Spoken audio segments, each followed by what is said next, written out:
investimentos mais focados na pessoa física, tá? Então, trouxe aqui, novamente, participando com a gente, o Bruno De Conte, o Rui Mânica e o Danilo Fernandes, tá? São 3 amigos meus, os 3 manjam muito de investimentos e eu vou estar novamente, que nem no último podcast, aprendendo com eles, tá? Porque, sinceramente, eu não sou uma pessoa que tem muito conhecimento nesse tipo de assunto que a gente vai entrar agora. Os únicos que eu sei é mais voltado para startup mesmo, tá? E esses caras vão falar de coisas um pouco mais diversificadas do que isso, tá? Talvez a gente acredite que as coisas são tão difíceis, então eu acho que eles vão ser bons facilitadores para vocês, tá? Então eu vou pedir de novo para o Bruno se apresentar, já se apresentou no último, mas, Brunão, se apresenta aí, cara. Boa tarde, galera. Meu nome é Bruno De Conte, sou economista e atuo com consultoria financeira pessoal. Espero contribuir aqui com essa mesa repleta de grandes nomes de conhecimento do pessoal. Boa tarde, sou o Danilo Fernandes. Eu tenho um tempo já de mercado financeiro, faz 5 anos que eu trabalho em instituições financeiras e eu tenho um conhecimento também como investidor, tenho um título de investidor qualificado, investidor profissional, e acho que a gente aprende um pouquinho no meio do caminho aí, sempre pode estar ajudando. Fala pessoal, meu nome é Rui Mânica, eu sou sócio fundador da Verto Investimentos, é um escritório vinculado ao Banco BTG Pactual, que a gente ensina as pessoas a investir melhor e auxilia elas aí no mercado sobre investimentos. Então, o Murilo aí chamou, obrigado pelo convite. Conheço também o Danilo e o Bruno, vai ser um prazer conversar com vocês. Show de bola. Então, pessoal, já adianto aqui para quebrar todos os tipos de medo e vergonha aqui de vocês, tá? Finge que essas câmeras não estão aqui agora, é um papo entre amigos aqui. Não tem aquela cervejinha aqui na mesa, a gente está dentro da empresa, né? Mas é como se... Pensem nesse café como se ele fosse uma beira, tá? Vamos tomar aqui a minha já. E vamos lá. Tá, vou começar perguntando direto para o Bruno. O Bruno é a pessoa que Você é consultor, certo, Bruno? Isso. Tá. Eu lembro a última vez que a gente conversou sobre isso, você falou um pouquinho sobre sempre tentar ter alguma coisinha, pelo menos um dinheiro, principalmente para as pessoas que não têm uma renda tão grande, ter um dinheiro que ela possa investir. Cara, quais que são, assim, as coisas que já vêm direto na cabeça, os lugares que eu posso investir? Porque existe bolsa, existe imóveis, enfim, quais que são as que vêm na cabeça, assim, logo de cara?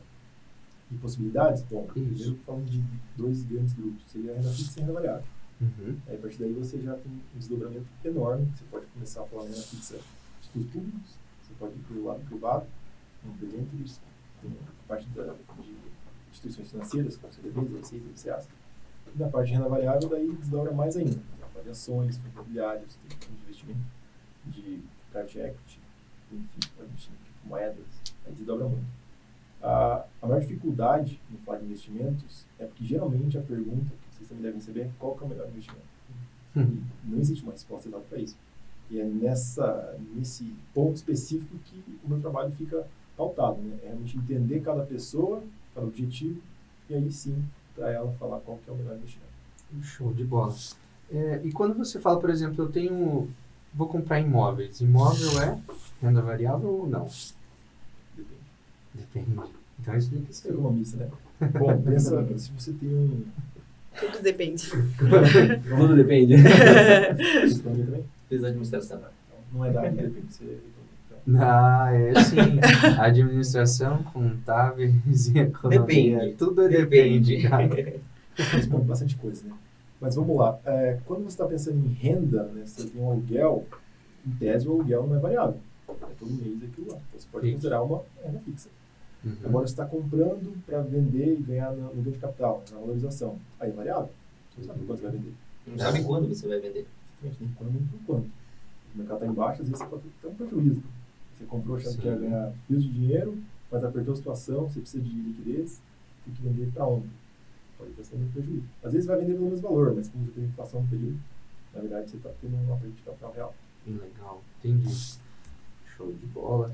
Cara, e falando agora, Rui, dessa parte de investimentos na Bolsa de Valores, É mais comum as pessoas quererem investir na renda fixa ou na renda variável?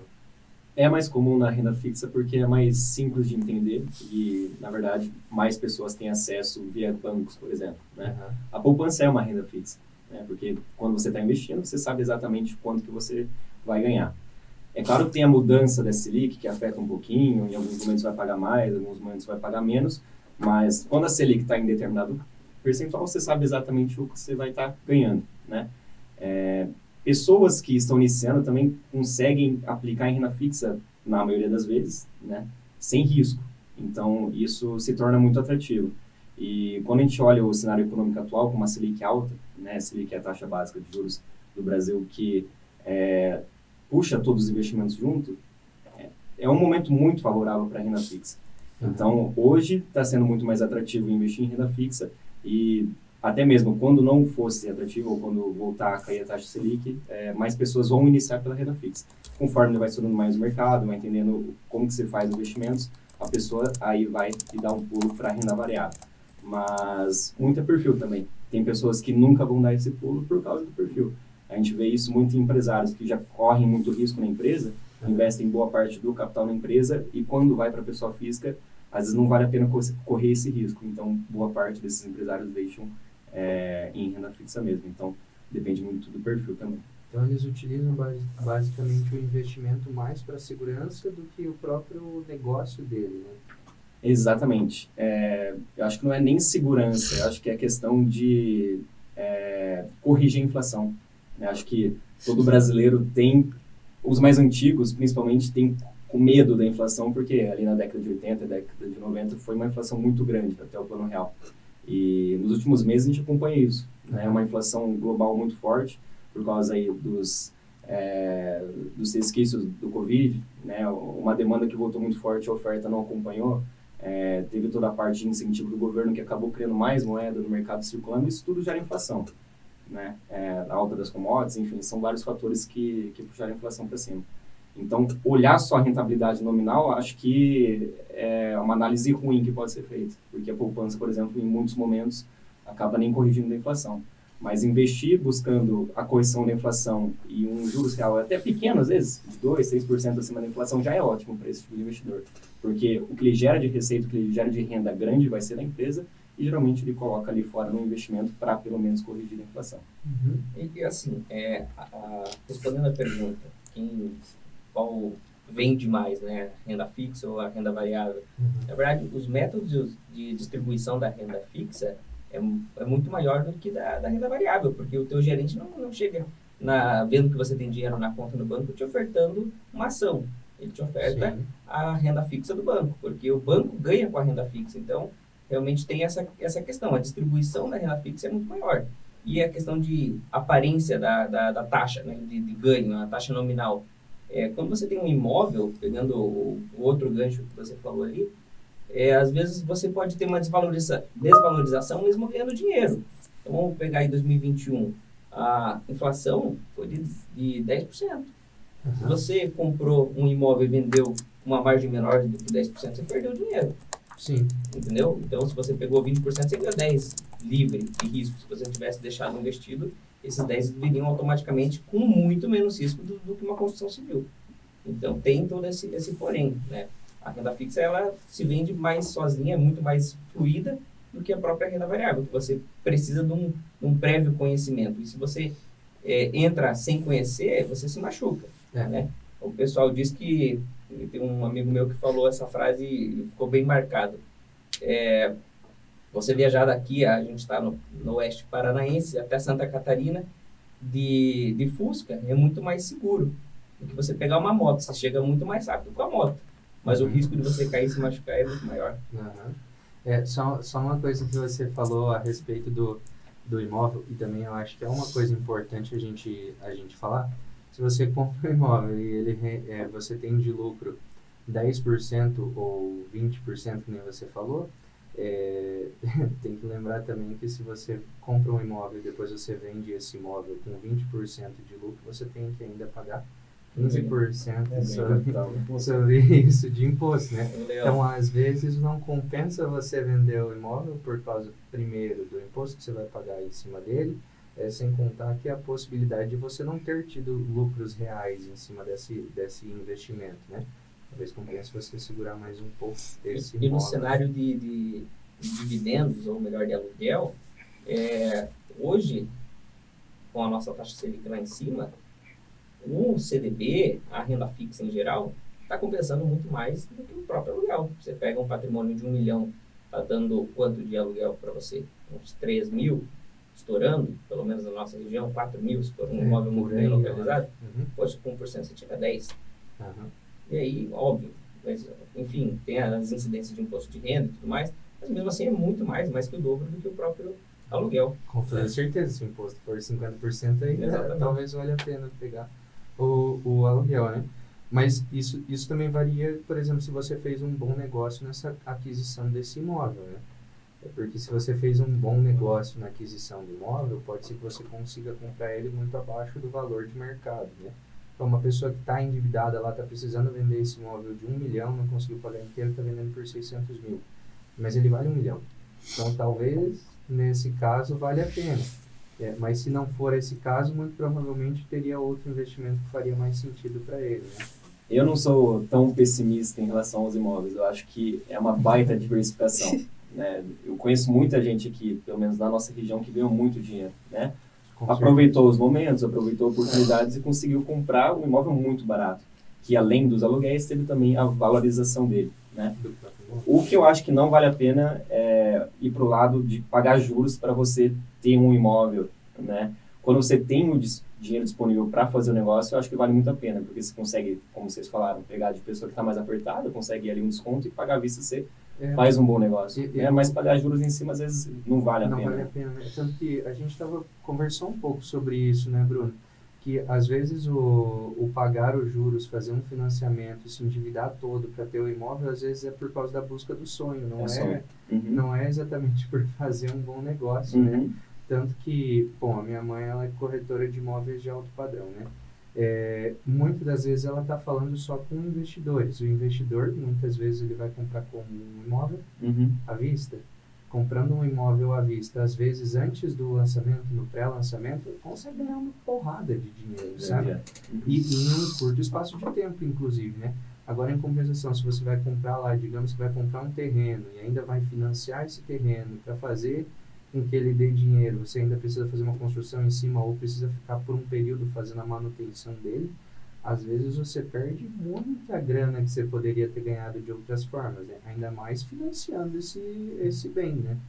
E sabe que é até engraçado, porque imóvel é algo que o brasileiro gosta muito de investir, né? E na sua maioria, pensa muito na hora de comprar um imóvel. Será que eu vou tirar dinheiro, vou lugar por tanto, como é que eu vou pagar? Quando essa mesma pessoa vai investir no mercado financeiro, bolsa de valores, enfim, não pensa nisso. Só investe. Investir em tal lugar porque é bom. Então, você pagou barato? Não sei. Me indicaram. Mas qualquer outra coisa que você investir, você ia pensar se tá barato. Mas no mercado financeiro não? Por quê? Qual a diferença? Acho que isso é de certa forma, um tabu que tem. Não sei se no Brasil, enfim, né? Que é onde a gente vive, a gente vê isso. E acontece muito. Tem vários cenários assim, de pessoas que chegam a conversar comigo que comprei tal empresa porque foi uma dica. 70% negativo. Eu vi que tá bom. Né? Eu vi que tá bombando. E geralmente quando tá bombando é porque o negócio já não tá mais bom de comprar, né? É aquela questão de ser contra-intuitivo, né? Todo mundo sabe que você tem que comprar abaixo do alto, né? A tese é essa. Mas você fazer isso, você comprar algo quando você vê que já caiu tipo 80%, é difícil. É mais fácil você comprar quando tá subindo 200. Vai continuar até a lua. A gente não sabe, né? Essas pessoas falam, pô, investir em bolsa não vale a pena, eu perdi dinheiro. Mas a pessoa não estudou realmente o que ela fez. Então... A minha mãe, ela faz hidro, né? E ela tava lá na hidro com as outras senhorinhas e decidiu, ela falou assim, esse negócio de investimento aí, ó, não dá certo. Por quê? Coloquei um dinheiro na bolsa, eu perdi tudo, esse negócio é negócio de doido. Daí minha mãe, que me conhece, falou, não, mas aí você tem que saber o que você faz, não sei o que lá. Não, isso aí eu vou tirar, vou botar na poupança, que é bem mais seguro, não me dá dor de cabeça. E é isso o pensamento de muitos brasileiros. É verdade. Na verdade, eles não sabem. Sua mãe quase conseguiu um cliente pra você, olha que coisa boa. E pela boa, né? Na Hidro. Na Hidro. Você vê prova viva de todo lugar, não precisa. Bruno, É verdade. acho que você está frequentando lugares errados. Cara, eu acho que você tem que se inscrever na hidroginástica a partir de agora. Tem que dar onde o teu cliente tá, entendeu? Exatamente. Cara, você tem que talvez ir num grupo de jovens, num grupo de senhores lá, que o pessoal já... Pensa bem, já acumularam a vida toda. Chega lá e fala, quem aqui já tomou um golpe? Exato. Eu imagino que muitos deles não estejam lá, eles estejam lá trabalhando, mas, cara, é um absurdo, né? Você vê as grandes empresas, geralmente tem um senhor de 80 anos, cabelo bem branco lá, trabalhando. Um HP na mesa. Trabalha mais que todo mundo, né? Mais que todo mundo. É o cara que chega primeiro, sai por último e tal. Você vê, dá valor àquilo que construiu, né, cara? Isso é muito massa. Bruno, a gente estava falando também uma coisa antes, era a respeito dos investimentos serem palpáveis ou não, né? Eu, pelo menos, sinto que quando a pessoa consegue tocar na coisa que ela está comprando, ela acredita que aquilo é real e faz sentido ela fazer a aquisição. Quando ela não consegue, a gente estava falando até, que esse foi o exemplo que eu usei. Você vai lá e compra a ação do banco X lá, qualquer banco. Vou lá e compro a ação desse banco e tal. Agora eu sou um dono de um pedacinho desse banco, né? Mas eu não posso entrar lá no banco, sentar na cadeira do presidente e falar, isso aqui é meu, irmão. Não interessa se você é dono ou não é. Você não vai poder sentar na cadeira do presidente. Em compensação, se você vai lá e compra um terreno, você pode ir lá e sentar na grama e falar, olha, esse terreno é meu, essa terra é minha, né? Você vai pagar um imposto sobre ela e tá tudo bem, é meu e acabou. Né? Isso também é um tabu, querendo ou não, né? Claro, isso aí também é parte do pagar imposto. O brasileiro pagar imposto é uma frase assim, muito difícil. Então, investe, sei lá, Tesouro Selic, que rende mais que poupança. Fala, paga imposto. Sim, mas você pagando imposto vai ganhar mais. Mas será? Paga imposto. Qual que é o racional disso? Você vai ganhar mais dinheiro, mas não. Se paga imposto, não quero. Então, são muitos tabus que a gente encontra aí, e se quiserem ver também com clientes. Eu vejo muito quando o cliente vai fazer um investimento mais para longo prazo, por exemplo, mais um investimento conservador, um CDB, por exemplo, para 3 anos. Aí você pega a taxa que o CDB está pagando de rendimento e uma taxa de uma aplicação que tem isenção, né, LC ou LCA. A taxa do CDB está maior que a LC e a LCA e descontando o imposto, mesmo assim fica maior.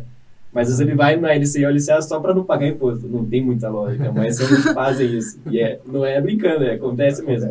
Essa é a diferença de ter um responsável te ajudando na hora de você investir. Porque a LC e a LCA é muito... compensa bastante, muito mais vantajosa no curto prazo. Quando as alíquotas mudam dentro da tabela regressiva de imposto de renda. Então, na hora de fazer o cálculo para o cliente, você tem que entender quando que vai ser o horizonte de tempo dele. Tá, mas você tem 3 meses, porque se for 3 meses, aí a jogada é outra. Se for 6 meses, é outra. Se for 1 ano, a gente vê um negócio mais diferente para você. Então, esse é o fator responsável que muitas vezes o gerente de banco até sabe, mas não tem tempo de explicar isso para todos os clientes da carteira dele. Porque um gerente aí de carteira em banco, já trabalhei na parte de banco, já trabalhei na parte de assessoria, ele tem pelo menos assim, uns 400 clientes. Enquanto um assessor de investimento é muito, muito mais enxuta essa carteira dele. Então, ele tem tempo de dar atenção, tem tempo de conversar com o cliente. Dele é esse, né? Exatamente, é a qualidade no atendimento. Então, você tem que prestar esse serviço de qualidade e uma assessoria, uma consultoria para ele. E aí, quando você agrega isso para ele, por mais que seja gratuito, você não fez a venda, mas você explicou para ele, você gerou valor nisso. Sim. Então, ele vai te procurar na próxima aplicação, com certeza. E vai tirar o dinheiro que está no banco para trazer para você. Ele viu que você, por mais que seja jovem, você tem conhecimento do... Esse é até bem bom você ter falado isso. A gente está falando com pessoas bem jovens aqui, tá? Acho que eu sou mais velho aqui. Um tiozão, né? Fala aí, você Eu não tinha dúvida que você é mais velho. 28. Danilão? Eu tô com 23. 22. 22, eu também tô com 22. Somos jovens aqui. E o Bruno? Eu tenho 22. O Murilo não parece ter 22, né? 22, nem lembro agora. Não lembro. Entendendo pelo Hexa, pô. Exatamente. 2026, 2022, vamos ver em qual dos dois vai vir. Eu tô torcendo pra 2022, né, pô? Pelo menos já vimos uma Olimpíada brasileira, né? O Brasil nunca tinha sido campeão da Olimpíadas, aí a gente chegou a ver isso. Mas é a mesma coisa que a Copa, né? A Não, Copa é a Copa. Então, O Brasil foi campeão 2 vezes das Olimpíadas. Não foi? 2 seguidas. Não. Foi 2 seguidas. E ele ganhou a última, eu acho, também, não é? Sim, ganhou. A primeira foi do Brasil e a segunda... É 16 e 20. 20, né? Que Exatamente. aconteceu em 21.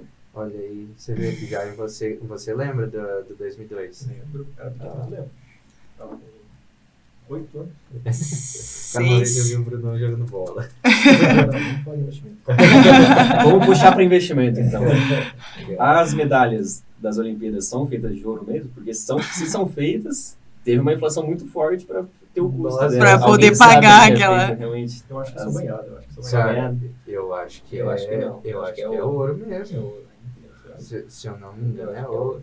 Ô, Stephanie, pesquisa. Deixa eu se é ouro, pesquisar, não é ouro. peraí, Depois você vou conta pra gente. pesquisar. Inclusive, pessoal, eu esqueci de fazer uma coisa muito importante. Agradecer a Stephanie por estar aqui com a gente. Oi, tá? gente. Stephanie tá cuidando de toda a parte. Novamente, vou falar sempre a mesma coisa, né? Stephanie é quem cuida pra gente dessa parte da mesa aqui, é quem vai fazer a edição, quem vai postar pra gente assistir esse podcast aí. Então, Stephanie, obrigado por estar aí. Dá um oi pro grupo aí. Oi, gente. Se inscreve no canal, hein? Dá um like. Aí, ó. Isso, Deixa o então. joinha. Cara, esqueci isso aí, depois a gente vai discutir se vale a São pena ou não fazer 550 gramas de prata cobertos por 6 gramas de ouro. Então é prata banhada a ouro. Tá, e a de prata inteira prata e a de bronze? Ela é de prata banhada a bronze? Aí tem aqui. E as de bronze, 450 gramas de bronze vermelho. Ah, tá. Que frescura é essa, bronze vermelho? É. É ouro mesmo que não coloca. fica meio pesado, né? Porque esse caso, Pesa no Então é bronze ouro da- banhado, não é ouro puro, não. Ah, mas seria bom ganhar uma medalha dessas. Mas Nossa, puxando a imagina. sardinha aí pro lado do investimento, o ouro, para quem não entende, ele em tempos de crise é um ótimo ativo, né? Ele geralmente deve estar na carteira das pessoas que têm um perfil, que gostam de diversificar também, né? Eu não vou citar perfis aqui, porque quem quiser compra ouro. Mas ele faz o papel de um zagueiro, já que a gente estava falando de futebol, né? Porque ele tá ali, tá fazendo a defesa. O ideal é não tomar gol. Mas se o dia eles vierem atacar, ou seja, se vier uma pandemia, uma guerra, ele vai subir, ele vai fazer esse papel de defender tua carteira. Então você vai perder nas ações, por exemplo, mas como ele é um deflacionário, você vai ganhar dinheiro com ouro, porque o ouro você não cria ouro igual você cria moeda. Você não imprime ouro igual imprime dólar. Ele é um minério que ele... Tem o que tem no mundo, entendeu? Quem tem é isso aí. Aham. Então, quando você tem ouro na tua carteira, você não... O pessoal está correndo por onde é mais seguro. Onde é mais seguro? Moeda, se o país for bom, né? A gente vê a Argentina passando por uma inflação enorme. Então, a moeda mundial é o dólar americano, Sim. né? E o ouro é um indexador da moeda. Então, ele é o ativo mais seguro aí em tempos de crise. Cara, é importante você ter falado isso, porque o dólar meio que substituiu o ouro como a Reserva principal. de valor. Eu lembrei agora da minha aula de história, eu acho que foi do terceiro ano do ensino médio. Que o professor falou que antes dos Estados Unidos virem com o dólar e fazer com que o dólar passasse a ser a moeda mundial, era o ouro a moeda que se baseavam para dar o valor a todas as outras moedas. Né? O dólar era lastreado em ouro, praticamente. Até Bretton Woods foi, não? Tipo, você podia imprimir dólar até a quantia que você tinha em ouro no caixa. E tem até um gráfico que mostra se você tivesse a mesma quantia em dólar e em ouro na época, deixando lá em dólar, deixando $1, depois até o dia de hoje você teria 0,04 centavos em dólar. E se você tivesse deixado em ouro a quantia de $1, você teria hoje $4, se eu não me engano, né?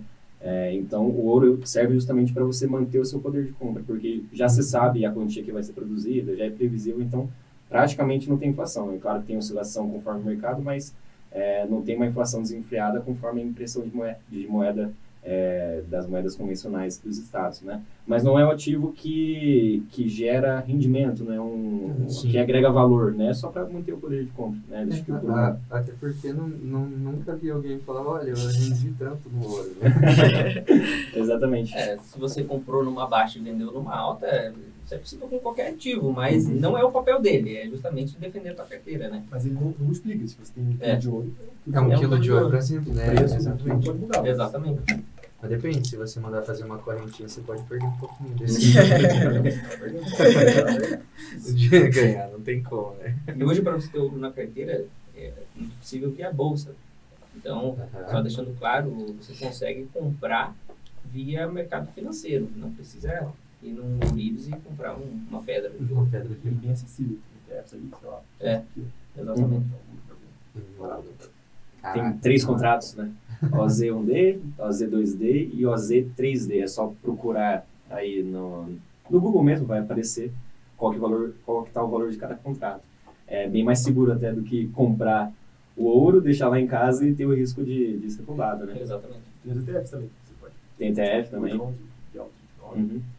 Uhum. Legal. Caraca. Rui, lá no BTG, lá na empresa de vocês auxiliam o pessoal que faz day trading também ou não? Olha, polêmica. Não sabia que era polêmica. É polêmica. Pra gente é tipo, a gente não É tem que... porque muitas pessoas se atraem, né, ao mercado financeiro por causa causa do day trade, né? do day trade, que é uma promessa, às vezes, de ganhar dinheiro rápido. E isso a gente sabe que não acontece, Aham. né? Não vou simplesmente começar a operar day trade e daqui a um mês eu vou estar milionário, vou estar acertando tudo que eu faço, né? A gente auxilia, né? Então o cliente pode abrir a conta com a gente, por exemplo, e todo o processo operacional a gente vai ensinar ele a mexer, a fazer as coisas, mas a tomada de decisão vai ser muito feita por ele, porque é um investimento de alto risco que necessita muito do acompanhamento dele mesmo. Então ele vai ter que precisar fazer todas as análises e fazer as operações. A gente dá ali o apoio e o suporte à plataforma. É porque, né? na verdade, isso, para quem é profissional no mercado, eu digo para quem é assessor, quem é da parte da assessoria, de consultoria, não é fomentado. Porque, na verdade, quando você trabalha com investimento existe tempo, né? Tanto é que na fórmula dos juros compostos ele é exponencial. Uhum. E quando você está com day trade, o próprio nome diz, né? É Instantâneo, né? dia. E o day trade é muito mais uma especulação do que investimento. Então, é você comprar mais barato e vender mais caro. A garantia que isso aconteça num pregão, ou seja, num dia de bolsa, depende do mercado, depende de uma notícia macroeconômica, não depende do desempenho da companhia. Aham. Por isso que você é especulativo, você compra na esperança de vender mais caro. E todo mundo fazendo isso, uma hora não acontece, né? Aham. Então, é aquele movimento de sardinha, né? Uhum. E por isso você pode perder dinheiro muito fácil também. Eu acho que tem gente que ganha dinheiro com day trade, mas são pessoas que treinaram isso muitas vezes, porque tem a questão psicológica nisso.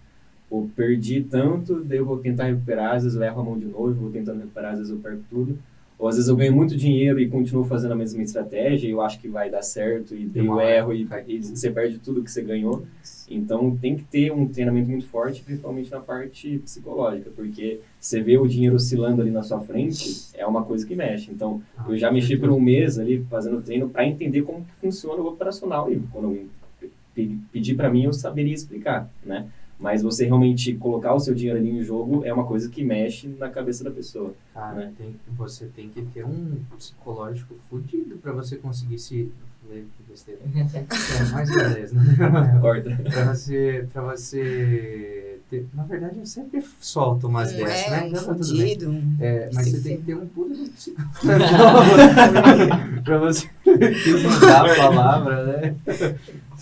Você tem que ter um baita de um psicológico para você conseguir se manter um dia inteiro na frente da tela do computador ali, tá olhando aquele gráfico, sobe, desce, Uhum. desce muito, sobe um pouquinho. É ansiedade. E ansiedade. Não, mexe com a cabeça, cara. Então, até falam, né? É uma das coisas que mais dá dinheiro para a corretora. Por quê? Porque o cliente vai ali abrir a conta, vai ficar operando e faz várias operações no dia. Isso gera corretagem. Então, dá muito dinheiro, tanto para a corretora quanto para os Acaba escritórios. sendo enfim.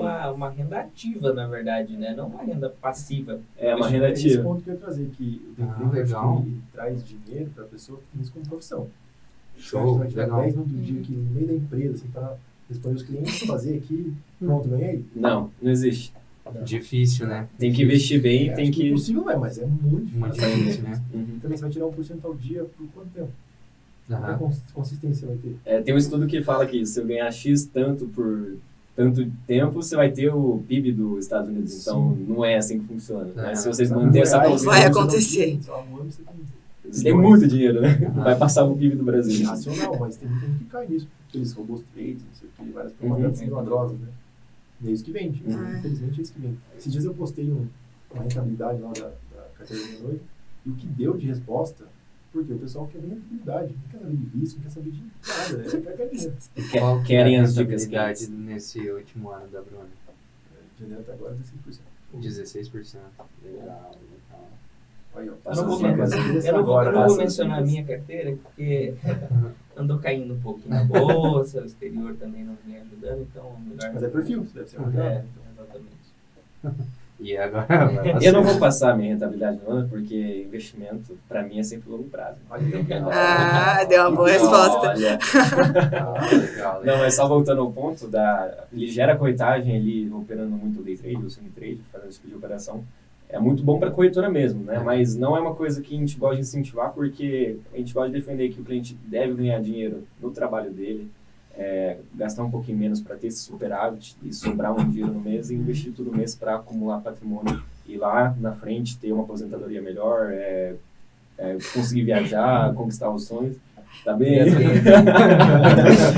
Enfim, a gente vai nessa linha mais de assessoria mesmo e participar da vida do cliente, de ir lá visitar a empresa dele, visitar a família, enfim, a gente gosta de ser um parceiro mesmo, do que simplesmente vender um sonho que muitos não vão alcançar no curto prazo. Preciso falar. Um resumo do podcast é isso aí. Trabalha, foca, gasta menos que você ganha, investe em diferença bem, por vários anos. E o ponto assim que eu acho que é bacana é esclarecer, porque quando você trabalha com investimento, geralmente os clientes você fala, agora tá dando 12% ao ano. O cara fala, pô, mas eu consigo isso trabalhando. Se eu comprar um estoque de tanto, Aí você fala, cara, mas isso é gestão ativa, né? Você tá trabalhando para isso acontecer. Quando você está investindo, seja em bolsa, seja em renda fixa, você está dormindo, o teu dinheiro está rendendo. O dinheiro trabalha por você, né? Exatamente. Então, é uma diferenciação a fazer que você sempre tem que estar contestando para o cliente. Isso que a gente está agora num cenário bom de investimento tranquilo, conservador. Né? Mas quando a Selic estava em 2, o cliente faltava rir da tua cara falando que ia dar 0,0 alguma coisa no mês, né? E realmente era isso que o mercado estava pagando. Não, tanto é que isso é uma estratégia de política monetária para você não investir, para você girar o dinheiro, né? E agora a taxa de juros mais alta é realmente para você investir e a inflação baixar, porque o dinheiro está na mão do povo e o povo começa a investir, e aí abaixa a inflação. Então é sempre essa diferenciação, gestão ativa e gestão passiva, né? Ou renda ativa e renda passiva. E o Bruno pode falar muito bem disso, né? Como consultor. O que a gente sempre prega é bem isso aí, que eu quero ficar rico com investimento. Não, você não vai ficar rico com investimento, você vai ficar rico com o seu aporte, o dinheiro que vem lá do seu trabalho. Investimento é só um mecanismo que vai corrigir a inflação no longo prazo e potencializar essa sua poupança mensal. É só isso. Vou investir R$1 e eu vou virar milionário. Esquece, vai trabalhar. É constância de colocar todo mês, sem falhar pelo menos um mês em todo esse período e começando o quanto antes. Né? Quando eu monto a minha aposentadoria, eu sempre falo que a matemática é exata. Então, você colocar tanto por mês durante tanto tempo com essa taxa de juros, você vai chegar naquele valor. A matemática está certa. A dificuldade é fazer isso por 300 meses. Exato. É verdade. Isso é difícil. Se você conseguir isso, tá excelente. Tem vários casos, você deve ter na família também, de pessoas que nunca ganharam muito dinheiro, só que faziam o básico bem feito. Isso que o Rui falou ali. Gastava mais que ganhava, guardava o dinheiro, excelente. Chegou na hora de se aposentar, já tinha 1, 2 casas, tinha um aluguel. Então, às vezes não estava rico, mas estava vivendo bem, né? Se aposenta bem. Exato. Cara, e quantas pessoas a gente conhece, inclusive, perto da gente que fizeram isso? Sabe umas pessoas que eu lembro, Danilo, que eu e você conhecemos bem? Lembra? Eu e Danilo, a gente se conhece por causa que a gente ia para a faculdade de van. A gente tinha 17 anos. A gente ia para a faculdade de van junto, a gente virou amigo na van. O pessoal, os donos da empresa de van, eles foram uma época morar no Japão.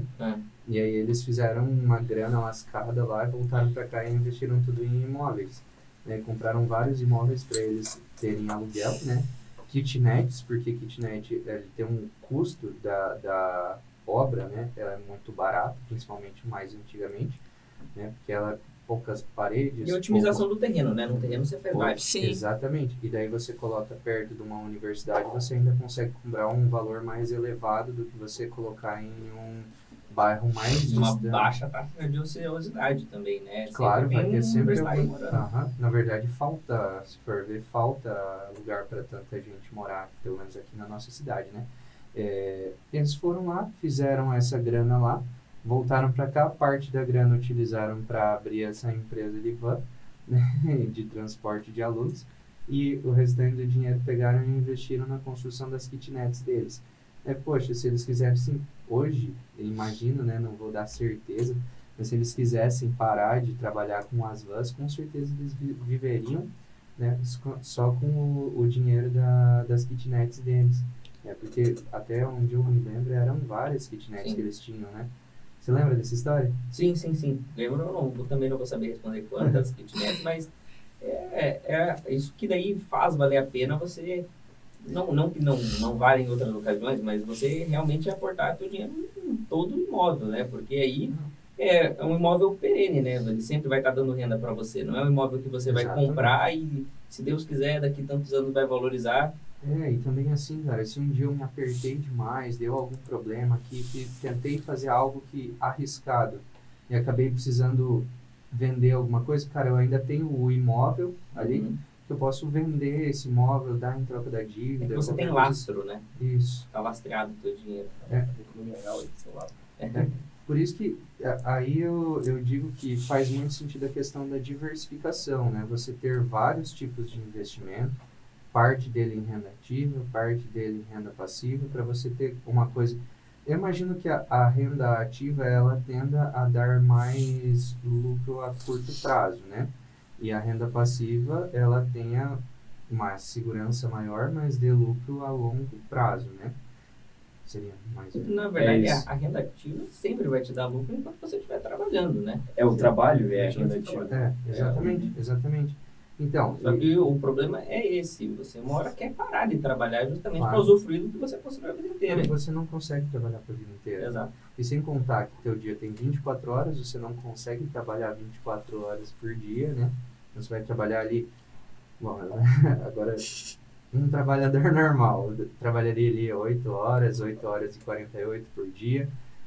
Uma pessoa que nem a gente, umas 12, por aí. E eu sei bem do que eu tô falando, eu sei que vocês passam também por isso.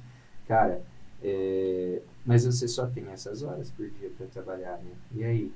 E o resto? Né? Como é que E você a vai vida fazer? pessoal. Exato. Com o tempo a família vai crescendo, filho vai E daí não você dá. pensa assim, poxa, eu tô aqui no bar conversando com os meus amigos, eu podia estar fazendo dinheiro, né? Por que eu não tô fazendo? Bom, por aí isso que existe então a renda passiva, né? Para que você possa estar no bar com os amigos e esteja ganhando dinheiro por causa da renda passiva que você garantiu ali, né? Exato. E aí, saber onde alocar isso é fundamental. Aham. E aí vem de todas as perspectivas, né? O que você quer? Para quando você vai precisar desse dinheiro? Eu quero me aposentar daqui a 10 anos. Aham. Então, vamos montar uma estratégia para isso, né? Não, mas eu acho que tô novo ainda, daqui uns 40 anos só. A gente tem mais tempo para acertar nos seus investimentos daí. E dá margem de erro também, né? Exato. Se você errar, você tem como consertar, já que você se preparou para 40 anos, né? E a vida não é matemática, né? A gente gosta É. de fazer projeção e fazer planejamento, mas em algum momento, às vezes, você tem problema de saúde, você tem algum prejuízo, se você é empresário, enfim, tem Tem momentos. Tem sonhos, tem que aproveitar a vida antes de se aposentar também, né? Sim. Só se você for o Barça da vida, por exemplo, que até hoje anda de metrô e só acumula, né? por dia. Ganha 1 milhão por dia e não gasta. O Nossa. Warren Buffett, né? Até hoje só tá andando no mesmo carro de sempre ali, come um Maczinho ali, toma Mora uma na mesma coca, casa. mora na mesma casa. Enfim, mas pessoas normais como a gente, o investimento não é o fim, o investimento é o meio, né? De você acumular capital para lá na frente você ter uma tranquilidade e viver bem. Eu acho que esse é o objetivo. Mas a gente não pode levar isso literalmente na questão de fazer o planejamento e sempre seguir, porque a vida não é como é na teoria, né? Acontecem os imprevistos e Tanto é que de vez em quando tem que... um bom assessor de investimentos, ele conta não somente com produtos de investimento, ele conta com os produtos de blindagem patrimonial como seguro de vida, né? Uhum. Isso não é obrigado todo mundo ter uma carteira de investimentos, mas é muito bom. Blindagem não, tá? Proteção patrimonial. Proteção. Blindagem é crime. Mas, assim, Blindagem é crime. mas de certa forma você está blindando seus investimentos, porque, vamos lá, você tem 200 mil, Uhum. aí lá com isso foi o que você acumulou ao longo de É, 30 anos de trabalho, né? Entendi. É que, na verdade, você não blinda o teu patrimônio, você blinda o teu dinheiro, no caso, né? Exato. Você pode recuperar Exato. esse dinheiro com o seguro. Porque a preocupação do assessor de investimentos é assim, o teu dinheiro tem que ficar rendendo. Se você fez uma carteira para dar tanto de resultado em 10 anos, em 5 anos, quando você descobre uma doença, você não vai vender o imóvel primeiro, você vai pegar o dinheiro que está mais líquido para você. É o dinheiro que está aplicado. Com certeza. Né? No caso dos investimentos. No caso, os investimentos que você projetou só daqui 5 anos resgatar. Então, quando você descobre uma doença, alguma coisa assim, o seguro entra fazendo esse papel também. Uhum. Né? Ele pega e a pólice cobre isso. Então, você não vai precisar tirar o teu dinheiro dos teus investimentos. Então, é daí que entra essa consultoria que o assessor também tem que prestar. Eu não vou falar sobre isso, senão vai parecer que eu estou vendendo, né? Eu vou puxar para mim, mas o Bruno, que está fazendo CFP, né, pode explicar mais um pouquinho sobre a questão de blindagem patrimonial. A importância do seguro? Exato. Proteção patrimonial. Proteção A patrimonial. blindagem é isso que... Pô, eu fiz meu TCC sobre isso, até tava falando pra pesar, não é diferente. TCC? Hã? Isso foi bom. Não, mas eu peguei TCC. Mas fez TCC. Eu só abandonei, depois eu detei entregue. Ele Mas tinha eu que fazer o fiz. TCC. Viu como você pega a mentira? Aí, ó. Não, Oxe, tô vocês brincando. querem que eu mande pra vocês o documento? Anexa no podcast. Nossa. Anexa no Vou colocar o link pra podcast. vocês baixarem no meu Google Que Drive lá. Não, mas é verdade, o meu TCC era sobre a diferenciação entre blindagem patrimonial e proteção patrimonial em contratos de holding familiar. Excelente. A holding é um mecanismo que a gente pode utilizar para sucessão e tributário. Mas pensa assim, ao longo de uma vida você trabalhou muito, acumulou um capital, para chegar lá no final você não ter protegido ele, não faz sentido, né? Então a gente pensa sempre nos riscos que a pessoa está correndo, seja com a família, risco de morte, o risco de se acidentar, não conseguir mais trabalhar, uma doença grave aparecer, e como que ela pode se proteger daquilo. Daí a gente avalia se esse risco é um risco que cabe no orçamento sem prejudicar muito o patrimônio, às vezes não faz tanto sentido você ter um seguro. Mas normalmente, esses riscos mais elevados, ele vai machucar muito o patrimônio. Então, o prêmio que você vai pagar pelo seguro é muito menor do que você pagaria se esse risco acontecesse. Então, compensa você terceirizar o risco, que é o que um seguro na prática faz, está terceirizando esse risco para um terceiro, para a seguradora, no caso. Então, tem um preconceito também, de certa forma, no Brasil com o seguro, que a ideia é aquele seguro de banco, né, você paga mais cliente lá e tal. Então, não é disso especificamente que está falando, é um seguro mais pensado para você. Tem vários casos que devem ter visto também, a pessoa tem um seguro, acha que está protegido, e quando você vai ver, Você não paga, 100 né? mil de capital protegido, eu tenho 50. Não está protegido. Ou ela só pode resgatar em algumas especificações. Morreu do quê? Morte natural. Putz, só cobria se ele fosse atropelado por um caminhão tal, na rodovia tal. Tem tanta especificação que você acaba não tendo seguro. Você pagou a vida toda e você... Sério que tem isso? Eu já Não vi tem. um caso que Às 3 horas da manhã. era motorista, Caraca. o cara era motorista e o seguro só cobria a morte natural. Poxa, tinha que se cobrir Que acidente, você tá na sentido rua. faz isso, Meu né, cara? Deus, Só gente. vendeu o produto. Exatamente, é isso que é o foco principal. Quando você for fazer seguro, e o risco de fato que você está correndo e se proteger dele. Senão não tem por que você... Ninguém quer usar um seguro, na verdade. com certeza. É algo que uma das poucas coisas que você compra para não usar, para não ter. Mas se você precisar, tá ali, fazendo o papel dele, É né? tipo plano de saúde, né? Exatamente. Você paga pra não usar, é tipo seguro veicular, você paga pra não usar, né? Mas se precisar. Se precisar, tá ali. Mas é uma coisa que a gente acaba não pensando por preconceito mesmo, né? Antes de eu entrar no mercado, se falasse pra mim de seguro de vida, eu nem olhava. Preconceito mesmo. Porque houve-se 100%. seguro de morte, na verdade. Quando Uhum. você fala seguro de vida, o pessoal Você já lembra tem... de seguro de morte. Você está vendendo algo já pensando que ele vai morrer. E, na verdade, não. O seguro de vida hoje ele é muito menos mistificado, né? Tanto é que tem um seguro de vida hoje que se tudo der certo, aí você paga ele, você pode escolher o tempo que você vai pagar ele, você pode resgatar tudo que você aportou. Não tanto quanto o investimento renderia, mas ele ainda tem uma valorização de IPCA, alguma coisa. Então, você consegue resgatar aquilo. Pô, vou perguntar uma coisa nada a ver. E plano funeral, vocês acham que é interessante ter? No funeral, o seguro de vida tem umas. Eu tenho. O meu seguro de vida, Tem? que eu comprei depois de entrar no mercado, entender como realmente funciona, tem plano funeral, que se eu morrer, né, que infelizmente plano não vai aparecer cobre, no né? momento, mas a minha família vai ter todos os custos funerais cobertos Inclusive, pela seguradora. É que assim, todo mundo morre, então a seguradora já conta com isso. Normal. Mas se você faz isso dentro de um seguro, o valor do prêmio é muito baixinho, entendeu? Então, às vezes, poxa, por R$10 mensais, por menos que isso, você cobre se algum parente, menos colateral. Mas, por exemplo, pai, mãe, filho, alguém vier a falecer, é uma despesa a menos que teria. Como eu falei, certeza. ninguém espera que isso aconteça, Sim. mas um dia vai acontecer com todo mundo. E um Acontece. Eu funeral acho não é. que não é nem isso, eu acho que é até a questão emocional da família, porque quando alguém importante falece, né, tem toda a questão emocional de você ter que ir atrás das coisas, etc. E você terceirizar num momento tão delicado como esse é muito bom. Sim. Né? Então, Sucessão entre nessa é muito limite. Exatamente. Conversação de sucessão é muito difícil. Com Tá falando certeza. exatamente sobre morte. Aham. Então, se a pessoa é nova, fala, vai demorar pra morrer. Se a pessoa já Vai velha, nessa. vai matar. Ou invalidez, né? É. É morte ou invalidez, né, cara? A invalidez também é um... Poxa, a gente já trabalhou quando eu estava na consultoria com questões de holding familiar que eles começaram a falar com o patriarca da família e começaram a falar sobre invalidez. Ele ficou bravo. Como assim invalidez? será que eu vou? E o princípio de proteção patrimonial é isso, é você realmente encarar o risco que está correndo e se proteger dele. Você Não tem adianta você que- falar que não vai acontecer. Exato, você tem que estar ciente que você é humano, né, cara? Qualquer coisa pode acontecer contigo, qualquer coisa pode acontecer com o teu amigo do teu lado, né? Nunca se sabe. Todo mundo aqui já perdeu alguém próximo, eu imagino, né, cara? Sim. Então, E é difícil, Murilo, porque assim, quando eu trabalhei ali no banco comercial, pessoa física, varejo principalmente, ou seja, o pessoal que realmente não tem muita grana, assim, né?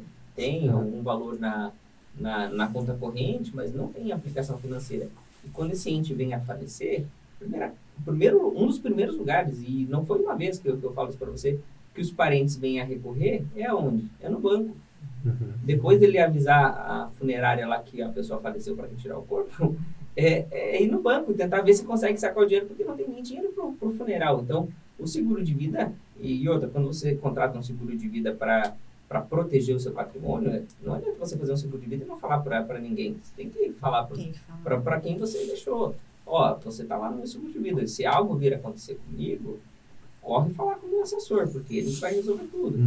Porque realmente essas pessoas que os entes recorrem quando acontece alguma coisa. claro. E você poder ajudar num momento de crise, num momento ruim familiar, assim, você fica marcado para a família do cliente, né? Então, isso é algo que você tem que prever que um dia vai acontecer. Isso, todo mundo espera que não aconteça, mas acontece pelo menos Uma vez a vida. uma vez na vida. Acontece uma vez na vida. Acontece, né? E funeral é caro, não é uma coisa tão barata, não. Tem caixão, tem que colocar roupa lá no morto, tem um monte de coisa. mas Não é tão imagina, caro, não é tão cara, barato. É caro pra caramba, na verdade. Começar a pagar Bom, funerário. Tanto é que você vai ver, geralmente os donos de funerária têm grana. Já Mas viu alguma claro, funerária sim. falindo? Eu sei que tem fundo imobiliário de cemitério. Sério? Esse investimento que tá ficando meio macabro aí a nossa troca, a gente levou a conversa para um... Fundo imobiliário de Uma pessoa que cemitério. morreu ali, né? Mas é questão do fundo imobiliário. Vocês falaram de poupança. Eu acredito, assim, que muitos... É um investimento mais tradicional brasileiro. Se você perguntar para um idoso lá que tem o dinheiro inteiro da vida dele na poupança, o que é poupança, ele não vai saber te responder o que é a poupança. Ele sabe que é um tipo de conta que você aplica, o dinheiro rende e dá um juros no aniversário para você. Mas a poupança, quem trabalha em banco sabe que não é fomentado o banco. Geralmente, quando você é gerente, você é instruído a ligar para os clientes para tirar o dinheiro da poupança e colocar no CDB. Porque a poupança tem uma única finalidade, que é subsidiar programa habitacional. Só isso que serve a poupança. O banco não pode pegar o dinheiro da poupança e colocar num cheque especial, num cartão de crédito, onde ele vai ganhar maior spread bancário, né? E aí por isso que a poupança também é a mínima rentabilidade.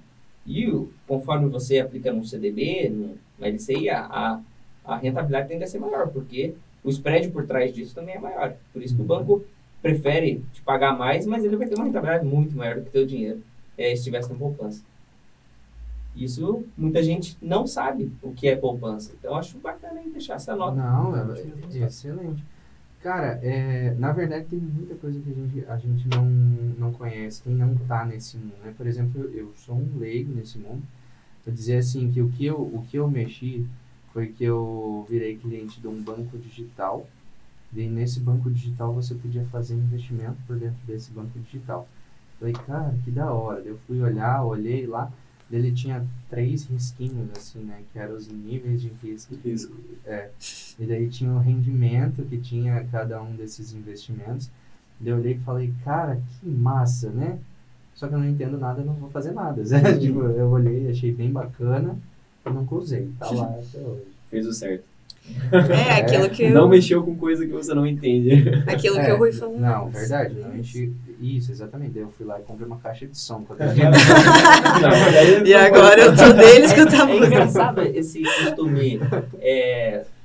Eu vou falar brasileiro, mas na verdade acho que todo mundo tem esse costume de, poxa, deu um problema no carro, se você não entende, você não vai se meter a resolver, né? Você vai levar no mecânico. Deu um problema de saúde, o pessoal pode até resistir um tempo ali, mas ela vai procurar um médico. Mas quando é finança, todo mundo acha que sabe tudo, né? Todo mundo... Não, mas isso é tanto o que o Bruno falou no último podcast que a gente fez.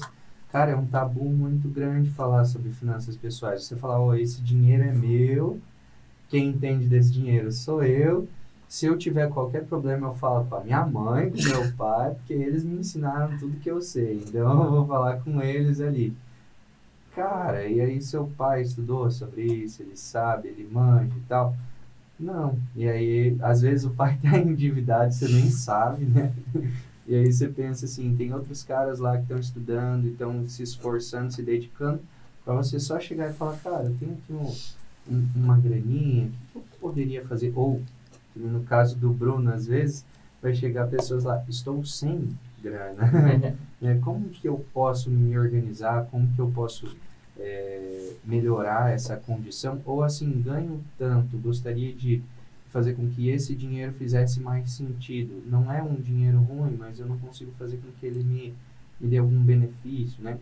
E aí tem tanta gente aqui para ensinar, né? A gente está falando com 3 pessoas que ajudam outras pessoas nisso.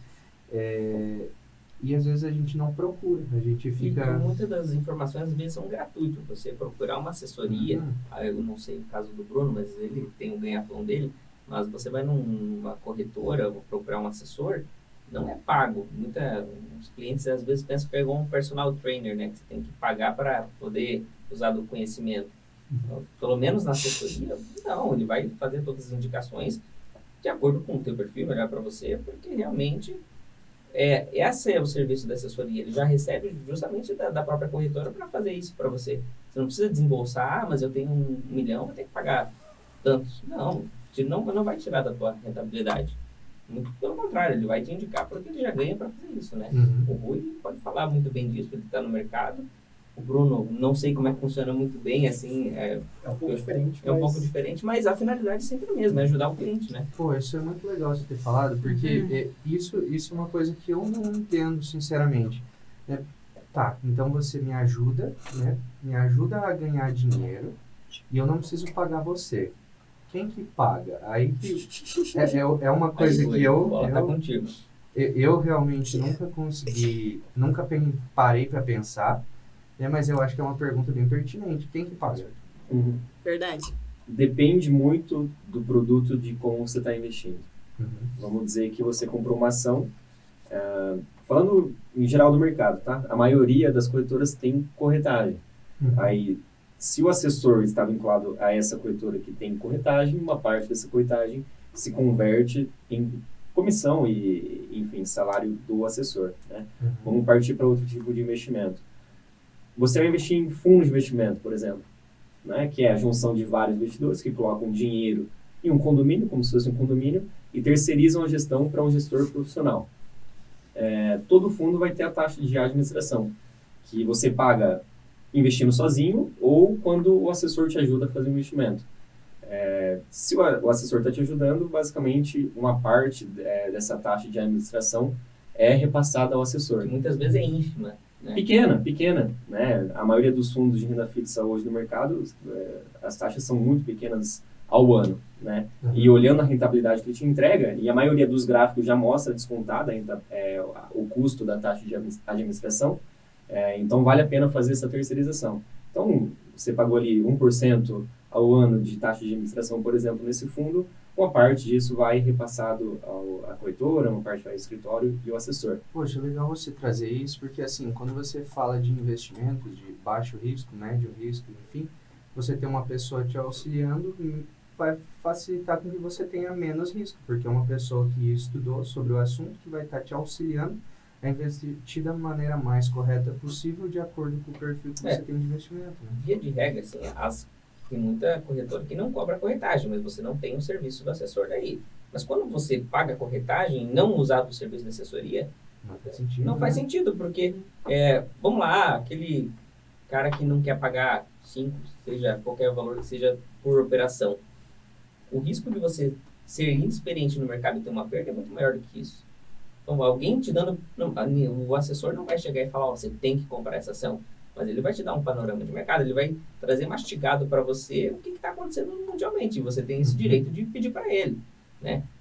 Viu, qual é o cenário aí para eu ver se eu compro tal ação? E ele vai te dar todo esse cenário, e aí você está fazendo jus à corretagem que você está pagando. Agora, quando você não quer pagar a corretagem no uso do assessor, não faz sentido realmente, né? Eu até ia falar isso, é legal, não sei se o Rui sabe disso, mas eu recebo todo dia de um amigo meu, bom dia, investidor do BTG Pactual. Cara, eu acho muito legal isso, inclusive muito bom, porque para uma pessoa que nem eu, leigo e também não tenho tempo de ficar pesquisando sobre o assunto, né? Quando eu tenho tempo eu vou fazer outras coisas, né? Cara, você só receber uma mensagem que talvez te tome 2, 3 minutos e vai te atualizar sobre o mercado mundial, o mercado nacional, a parte de imobiliário. Pô, que massa, cara. E eu imagino que quase todas façam isso, né? Você ter lá uma mensagem que você recebe todo dia, te dando as novidades ali do mercado, com base em estudos de pessoas contratadas só para fazer esse estudo, cara. O assessor é muito de estar junto na vida do cliente, relacionamento, etc, né? É pouco tempo gasto estudando a fundo o mercado, né? Claro que a gente entende sobre o mercado, a gente entende sobre investimentos, mas me pede para falar sobre um fundo fundo imobiliário, não sei o que, eu não vou saber igual um analista que faz isso o dia inteiro, né? Eu estou muito mais com o cliente. Então, realmente vale a pena você ter um assessor para estar te atualizando, mas não é o assessor fazendo ali aquele material. São pessoas profissionais e preparados para isso, né? E tem todo tipo de investidor. Tem gente que gosta, tem tempo e vai fazer sozinho. Mas, às vezes, quando tem um problema, ele não vai querer ligar para um 0800, ou vai querer alguém para falar no WhatsApp para resolver. Então, o assessor serve para isso também. Para todo tipo de cliente, né? Então, o cliente que quer começar, quer entender um pouquinho mais, não tem tempo, não tem interesse, fala com o assessor que ele vai te dar um direcionamento. Mas o cliente sabe tudo, gosta de fazer tudo sozinho, mas às vezes quer alguém só para bater um papo sobre isso, porque às vezes não quer abrir para um amigo, enfim, né? A gente serve para isso também, né? Só terminando, desculpa te interromper, para puxar também um pouquinho para o Bruno, né? O assessor, de forma um pouquinho diferente do consultor, ele não ganha em cima com taxa ou pagamento direto, né? Por exemplo, o cliente vai pagar direto para o assessor, até é proibido por lei o assessor ganhar dessa forma, ele sempre vai ganhar conforme o investimento do cliente na corretora. Então, o assessor sempre vai estar obrigatoriamente vinculado a uma corretora e ele ganha da corretora. Já o consultor é um trabalho muito mais próximo, muito mais personalizado, que vai fazer acompanhamento para o cliente, e daí tem outras formas de remuneração do consultor, mas daí é com o Bruno. Para resumir, é quase que o inverso, né? Enquanto vocês não podem receber direto do cliente, a gente é proibido de receber comissionamento. A gente recebe direto do cliente. Gente, que legal. Nossa, isso eu não fazia ideia, Poxa, cara. e o mais legal que eu senti de tudo isso é que o trabalho meio que se soma, né? Sim, total. Não, muito pelo contrário. Você ter o seu assessor dentro lá da corretora e você ter um consultor para te auxiliar, cara, seria o cenário perfeito, né? O Bruno, por exemplo, pode falar, cliente, vai lá e abre a conta com o Rui. Não pode? Então vai lá no BTG e abre conta com o Rui. O Bruno vai estar fazendo ali a consultoria com ele e vai receber do cliente em relação a isso. E eu vou ganhar do cliente conforme ele vai fazer os investimentos na corretora. Mas eu nunca posso, por exemplo, dar um repasse pro Bruno, o Bruno dar um repasse para mim. São coisas totalmente separadas e a gente cuida muito para não ter conflito de interesse, sempre fazer coisa O certa. assessor é limitado aos investimentos, né? O consultor, até que quando o cliente chega endividado para investir, a recomendação primeiro é pague tua dívida, porque os juros que correm do banco é muito tipo maior do isso. que os juros que o banco vai te pagar por estar investindo nele, né?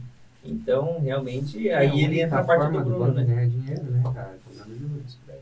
Tem várias formas que o banco ganha dinheiro, mas os juros é o principal né? dele. É verdade aquela frase do Warren Buffett lá? Vamos lá. Eu acho que é mito, tá? Mas falam que o Warren Buffett tem uma frase que o primeiro melhor investimento é um banco no Brasil, e o segundo melhor investimento é um banco ruim no Brasil. Não sei se é dele, mas dá dinheiro. Dá dinheiro. Dá dinheiro. É igual falam que o Albert Einstein falou que os juros compostos... É verdade isso aí? Eu acho que não foi ele que falou, não. Eu acho que é mentira também. Tirar um tempo da vida dele lá de física para falar de Juros compostos. Vamos entrar em contato com Qual a ele. diferença, então, como cobra o cliente aí. Daí, talvez, uma mais prática de investimento, o consultor pode recomendar, de fato, ativos, né, montagem de carteira, o assessor apresenta opções ali, enfim, fala sobre o cenário de mercado, e a pessoa toma as decisões dela. Então, até pensando em profissões que não são conflitantes, são parceiras, né, a recomendação que eu dou, às vezes o cliente é médico, não tem tempo, que vai operacionalizar ela, é o assessor dele. Show de bola. Tá tudo certo. E aí, por exemplo, você como consultor, você tem contato direto com o assessor, por exemplo, ao invés de ter direto com o teu cliente? Se o cliente preferir Optar. dessa maneira, e realmente, né, deu exemplo de médicos, que é um dos que a gente mais atende lá. Tem médico que, cara, não tem tempo, tá fazendo Imagina. residência, um monte de Imagina. plantão, não consegue. Então, ó, se o assessor só fala o que tem que fazer, daí manda o cliente, manda o assessor, ele só bater, né, realmente olhar o que foi recomendado que está fazendo, ele dá um aceite e pronto. Cara, até porque assim, ó, a gente tem um amigo em comum que é médico. Poxa, ele deve estar com uns 28, 29 anos. Cara, começou aí a vida dele como médico e tudo mais.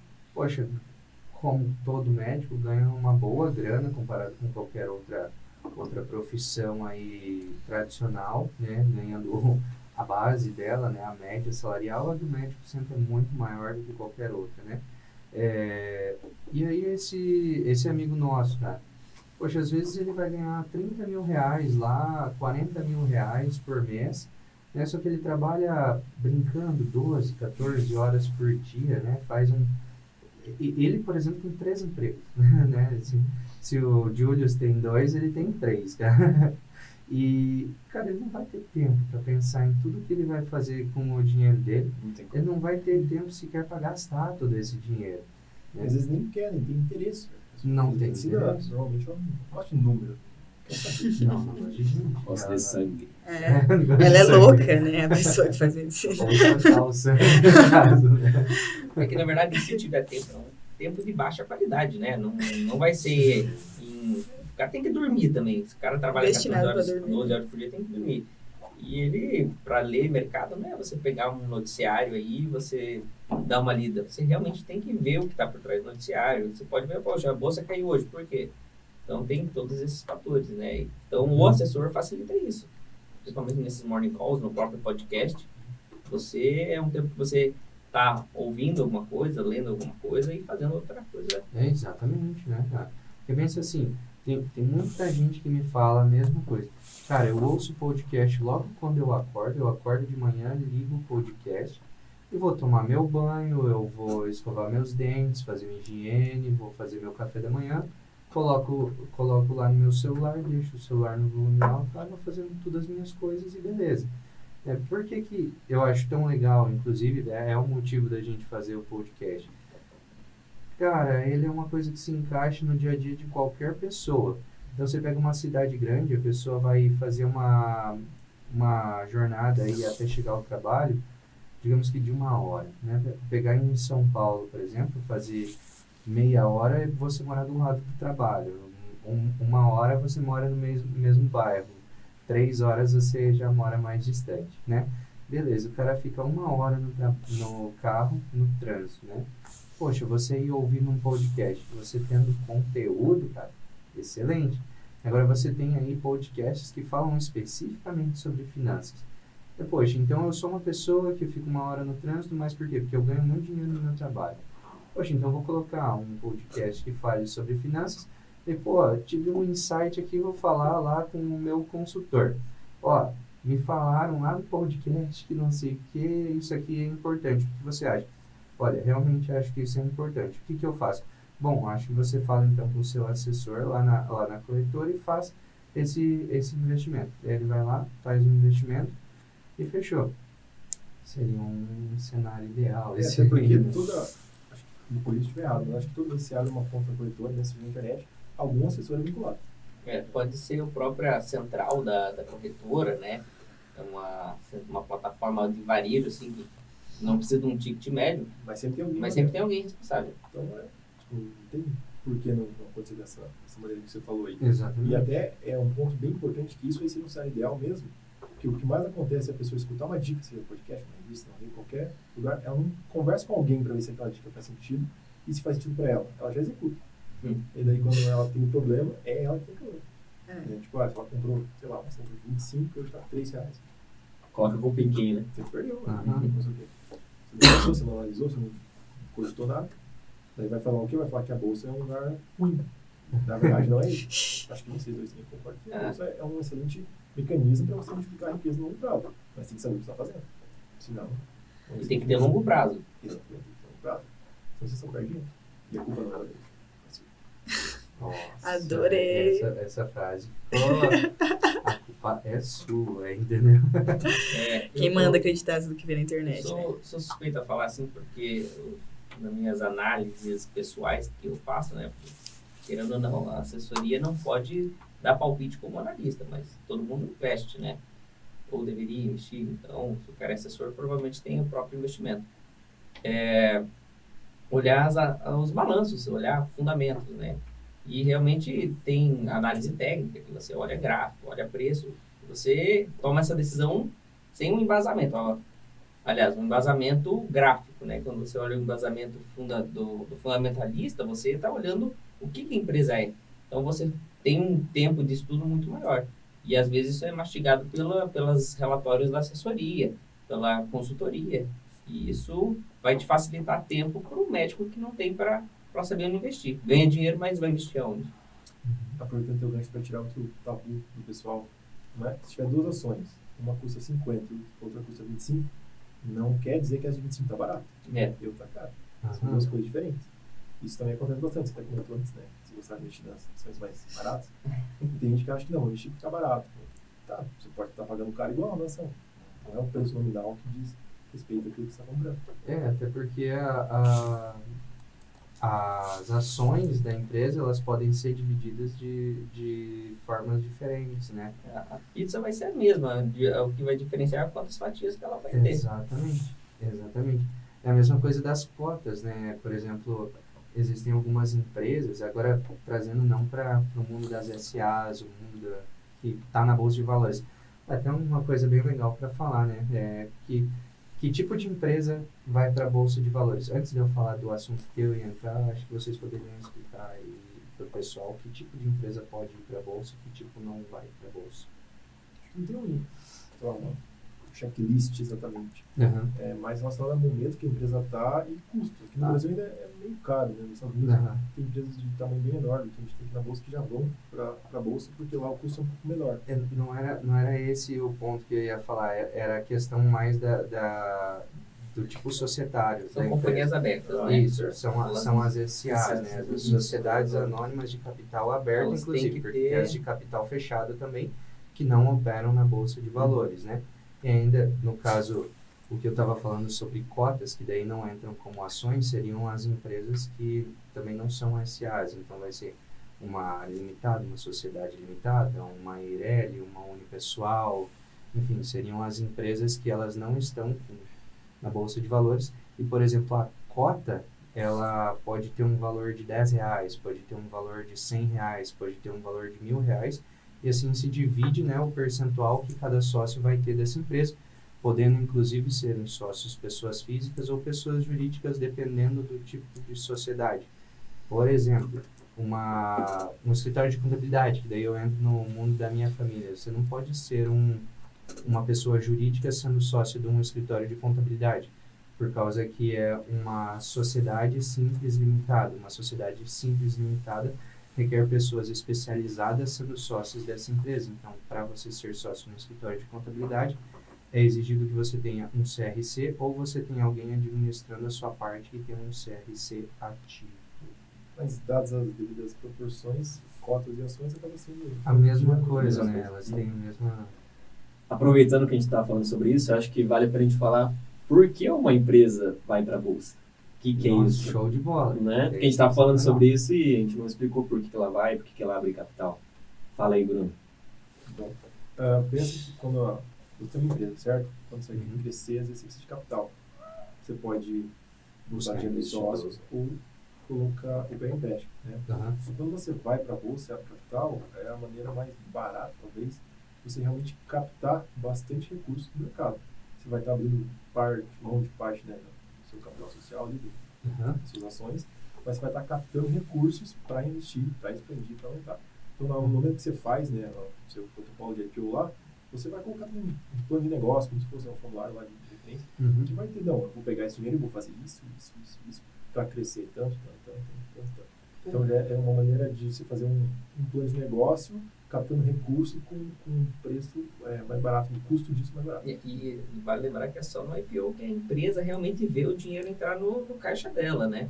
Porque depois que ela já vai para o mercado secundário, aí já fala, só troca de mão as cotas, né, as ações. Sim. Porque o IPO entra o dinheiro para a empresa, daí ela faz as melhorias que ela definiu para o IPO, para o dinheiro que iria entrar. Mas depois só fica trocando de mão, né? Inclusive quando tem valorização ou desvalorização, a empresa ela tem o próprio valor que ela já pegou. Agora vocês talvez saibam me explicar isso para mim, que é uma dúvida minha. Por exemplo, eu tenho uma empresa lá, ela vale 1 bi, né? E inclusive eu tenho, as minhas ações são R$ 1 a cota, então eu tenho 1 bilhão de cotas, de ações, né? E aí eu vou colocar... Se você tiver 100% no mercado. Não, tá. Isso. Mas a empresa em si, ela tem 1 bilhão de ações. A gente decidiu que vai colocar 49% dessas ações à venda lá, vai fazer um IPO, vai colocar 49% das ações à venda e vai ficar com 51% porque a gente ainda quer ter o controle sobre a empresa. Essas ações que vão ser comercializadas, o dinheiro delas vai entrar para os sócios? É isso que o Danilo falou aqui. No IPO, é o dinheiro que entra aí para a empresa. Para o caixa da empresa. Aí tem alguns casos específicos. Pode ser os dois. Que o emissor quer sair, quer fazer um cash out ali, então eles vendem, mas o dinheiro vai para o sócio. Mas acho que, de regra, a maioria das empresas realmente capta o recurso para ela mesmo, se alavancar e fazer os projetos. Pode fazer das duas formas, né? Mas a maioria, como o Bruno falou, é a entrada de capital dentro da empresa. É claro que algum sócio pode aproveitar e vender uma participação dele dentro do bolso dele. A gente chama isso de venda secundária do sócio, né? Mas, em geral, é para fazer investimento dentro da própria Inclusive, empresa. dá para ser feito ao contrário, né? Você comprar as ações que estão... Aí é muito mais simples, muito mais corriqueiro ver isso em fundos imobiliários. O fundo fecha o capital, né? Aí ele tem que pagar o valor patrimonial das cotas, ou pelo menos o valor de oferta para comprar dos cotistas. Isso é mais recorrente do que no mercado de ações.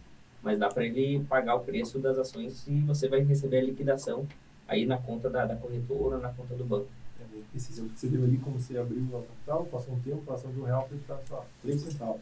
Mas, cara, tá muito barato. Você compra tudo de volta e você volta a ser dono único da empresa. Da empresa. Então, simples assim. Como que é o nome disso? Opa. Opa! Um IPO Meu que Deus. você paga a Entendi. IPO significa o quê? Initial Public Offering. É, né? Oferta pública inicial. Traduzindo. E Tradução opa. simultânea. É, Me apertou. Misericórdia. pesquisa no Google aí, não passa Assim, vergonha. mas quer dizer isso. É em inglês. E o que são dividendos? São dividendos? São dividendos. Sim. A analogia mais simples é no mercado imobiliário, você ter o aluguel entrando para você. Você tem o patrimônio e você recebe o aluguel. Agora, dentro do mercado de fundo imobiliário, é a mesma coisa.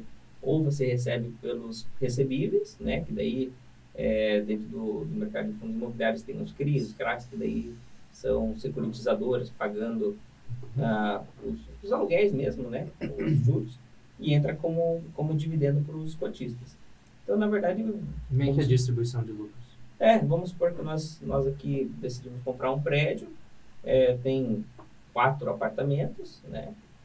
E aí a gente entra com o mesmo capital igual, ou cada um com a tua porcentagem, e depois é rateado conforme a tua porcentagem nas cotas que você tem. Então, o aluguel inteiro é dividido pela quantidade de membros que estão dentro das cotas. E quem define quanto que vai ser distribuído em dividendos? Porque não é todo o lucro geralmente que é distribuído, né? Porque a empresa precisa ter um fluxo de caixa, enfim.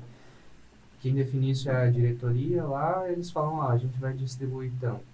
E se eles não quiserem distribuir, eles também não têm obrigação, ou isso varia de acordo com a empresa? Tem no regimento da empresa como que vai funcionar a distribuição dos dividendos, né? Se a empresa não cita o mínimo que vai ser dividido, nas SAs que têm capital em bolsa, o mínimo se torna, se ela não cita, 25%, né? Daí se ela citar... Depende também do tipo de ação, se é preferencial, se Exato, mas em geral falando. Daí, mas está no regimento, daí se ela coloca lá, não tem mínimo 10%, daí conforme tem os lucros, o mínimo se torna aquilo. Mas é o conselho que acaba decidindo o quanto vai ser distribuído, enfim. Muito também conforme a empresa precisa. Às vezes ela não está numa política de expansão, então dá para os sócios, que é o caso de empresas de energia, por exemplo. E isso é um ponto bem interessante. Tem várias pessoas que investem somente olhando o dividendo. Você tem que olhar, mas esse dividendo, ele representa quanto de lucro? Ele é um dividendo que vai ser recorrente ou é uma coisa muito pontual? Às vezes a empresa mexe com, sei lá, vende água. Daí, nesse ano, ela vendeu um prédio. Então, ela disparou. Ela vai distribuir mais dividendo. Fala, não, vou comprar porque está muito barato. Dividend yield, que é a razão entre quanto pagou e qual é o preço dela, está muito boa. Só que no outro ano, ela vai voltar a fazer só venda de água. Então, ela vai voltar a pagar um pouco. Acaba se iludindo, né? Exatamente. Você se ilude.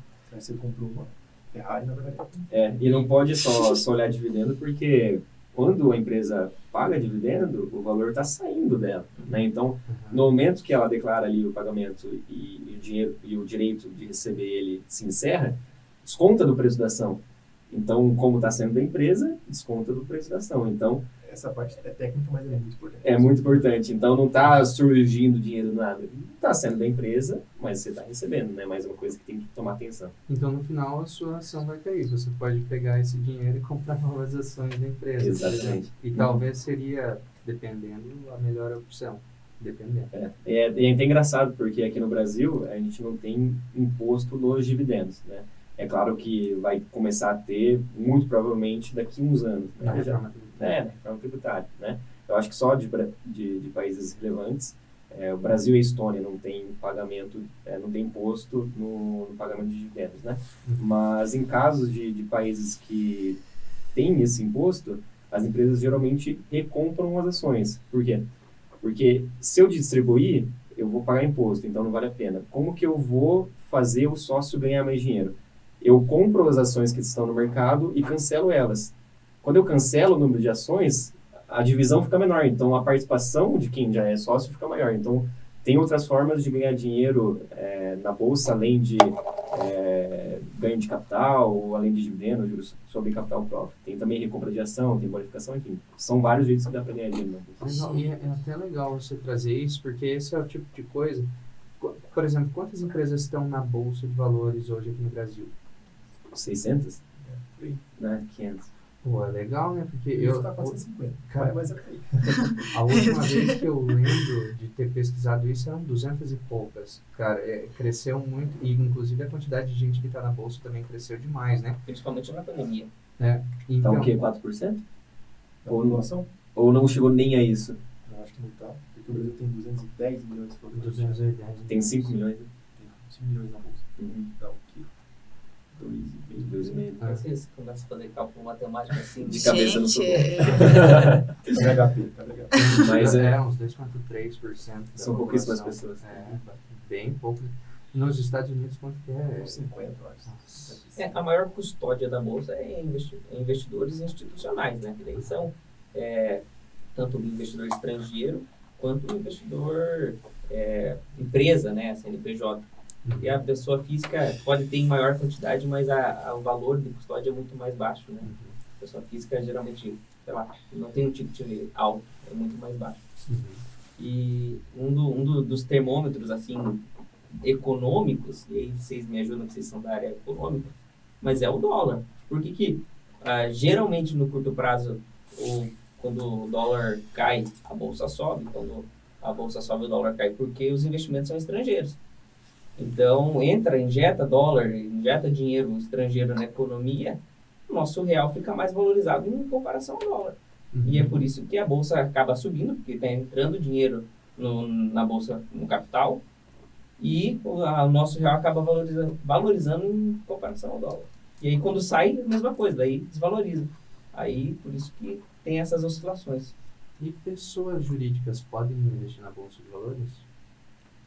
Podem? Normalmente. Ah? Ele só perde a isenção no imposto de renda nos dividendos. A parte tributária é diferente. Fica Quem pior paga para mais pessoa, imposto? a pessoa jurídica. Pessoa jurídica Uhum. paga mais imposto? Para a pessoa física, você receber o dividendo é isento, daí para a pessoa jurídica é 15%. É 15%. Rendimento de fundo imobiliário também tem que pagar para a pessoa jurídica, enquanto para a pessoa física é isento de IR. Tá? Até A única poupança paga IR, né, na pessoa. Desculpa. Até poupança Sim. paga IR na pessoa jurídica. Até poupança? Ó, eu não sabia, né? Já é na hora que você paga ou você paga depois, lá na hora de fazer a declaração de imposto de renda? Não, é retido da fonte. Retido na fonte. Legal. Renda fixa é retido de fonte. Legal. Transações, né? Pô, isso informações importantes aí. Eu não sei se todo mundo sabia disso, mas E na Bem poupança provável que trimestral, o imposto trimestral. trimestral. Cada O rendimento empresa. também, se eu não me engano. Acho que sim. Legal. Você me pegou. Desconta direto ou... Sim, é na fonte. Quando é renda fixa, o banco Sempre na já fonte. te entrega deduzido do... Reduzido, legal. Renda fixa e fundo de investimento é sempre na fonte. Uhum. E quando não é na fonte? Em geral, né? Aí você gera uma DARF e tem que pagar por leão, né? Dá o pedacinho dele. Inclusive, Manualmente, não é ninguém que vai te dizer para fazer isso. Você tem Dá que para ir lá. terceirizar para sistemas ou contadores, mas... Esse pagamento é a responsabilidade é sua. A responsabilidade é sua. Se você quiser terceirizar para seu pai, para namorado. Mas o bom é que você está pagando imposto é que você está ganhando dinheiro, né? Cara, É ruim isso não é. pagar imposto, você não está ganhando grana. O meu pai sempre me falou isso, cara. Que a gente tava conversando e tal, que às vezes a empresa ela não vai mais poder ser tributada do Simples Nacional, vai ter que trocar para o lucro presumido ou lucro real, né? Daí ele fala, cara, as pessoas às vezes reclamam, mas às vezes também tem que dar graças a Deus se você tá tendo que passar para o presumido ou para o lucro real, porque isso significa que a tua empresa está crescendo. Uhum. Então, por mais, às vezes você vai passar a ganhar menos dinheiro, mas tem alguns outros benefícios de você estar no lucro real, no lucro presumido, enfim, que às vezes tornam-se positivo e também te dão margem para crescimento cada vez maior, assim. A gente já não está mais entrando na... Deixa eu Aí, pegar um gancho do fala do Danilo, que eu acho que é muito importante, até que quebrar, talvez seja um novo tabu. Ele comentou que as pessoas físicas têm um ticket baixo, tem pouco dinheiro na bolsa. Então, é para deixar claro que você não precisa ter muito dinheiro para começar a investir. Uhum. Se for falar de mercado acionário, você consegue comprar ações, sei lá. é até bom que não comece com muito, né? Perfeito. Você aprendendo, vendo se aquele negócio é Verdade. para você mesmo, se é melhor na fixa, investimento, algo assim. Então, se for falar de fundo de investimento, você consegue a partir de R$100, dependendo do fundo, e na bolsa, você consegue comprar uma ação ali por 10 mil. Magalu já compra algumas. Oi, já compra algumas. Magalu é foda, né? Então o cara tem lá, eu tenho 100 milhões, eu quero começar a investir. Vai lá e fala com o Rui, ele vai ter o mesmo atendimento do cara que tem 1 milhão. Muitos assessores fazem a chamada segmentação de carteira, né? Uhum. Como o trabalho é muito personalizado, se eu tenho vários clientes, eu não consigo dar atenção para todo mundo, né? Então, quando o assessor já está numa carteira já mais estabilizada, ele vai começar a atender a partir de R$1 milhão, por exemplo, R$5 milhões. Não quer dizer que o cliente não consegue investir, mas ele vai investir com outra pessoa que está iniciando ali no mercado de assessoria e ele consegue atender, né? Porque senão se perde a qualidade do atendimento. Se o assessor tem ali 300 clientes na base, vai perder o sentido. Então, porque eu imagino que também seja um tipo de investimento diferente. Quando você tem R$1 milhão e você tem R$10, mais que você tenha que entender o assessor tenha que entender do mercado da mesma forma, você está falando de valores totalmente diferentes também, né? Mas, em geral, os investimentos, para falar a verdade, são os mesmos, né? É claro que tem investimentos diferenciados para quem tem a partir de 1 milhão, por exemplo, que ele se torna um investidor qualificado, ele consegue ter acesso a outros tipos de investimentos, e investidor profissional a partir de 10 milhões investidos, você consegue ter acesso a outros investimentos. Mas, assim, 95% dos investimentos já estão disponíveis para a maioria das pessoas. Então, se você tem uma carteira de 100 mil reais e uma de 5 milhões de reais, às vezes a sua carteira vai continuar igual. Tudo depende do seu perfil, mas os investimentos em geral são iguais. Mas foi bacana essa pergunta, Murilo, porque assim, alguns fundos de investimento, você consegue um aporte inicial com 100 reais, outros é com 1.000 ou com 5 mil. Então, às vezes, depende do valor mínimo do investimento. Um preço unitário de um CDB é 1.000 reais. Se você não tiver 1.000 reais, você não consegue comprar um CDB. Então, isso também é papel do assessor, falar, ó, vamos juntar mais um pouquinho aqui, investimento que vai te dar menos rentabilidade, mas quando você tiver todo o capital para iniciar nesse outro tipo, a gente faz, entendeu? Não que vá mudar muito do investimento do cara que tem 10 mil, do cara que tem 1 milhão, mas o cara que tem 10 mil, colocar 5 mil, que é o investimento inicial de um fundo, é 50% do patrimônio dele. O cara que tem 1 milhão é ínfimo para ele, entendeu? A diversificação é diferente. Né? Também tem alguns fundos mais renomados, tipo, Dino, inicial, acho que é 300 mil. Então, assim, E sempre está fechado. sempre tá fechado. Pô, tem uma dúvida legal, muda um pouquinho o assunto, mas eu acho que tem bastante gente que deve ter essa dúvida também.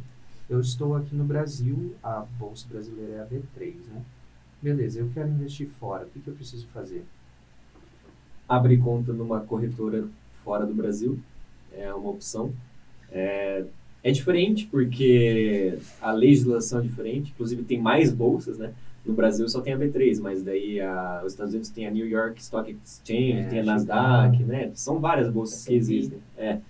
Mas quando você abre a conta na corretora, ela automaticamente dá acesso a todas essas bolsas. Mas hoje nós temos várias corretoras que são digitais já nos Estados Unidos. Então, o investidor consegue abrir uma conta lá fora, fazer o processo de câmbio, e o processo de câmbio é bem simples. Basicamente, você manda um Pix para uma chave que a corretora dá, daí você entra no aplicativo e faz a transação, né?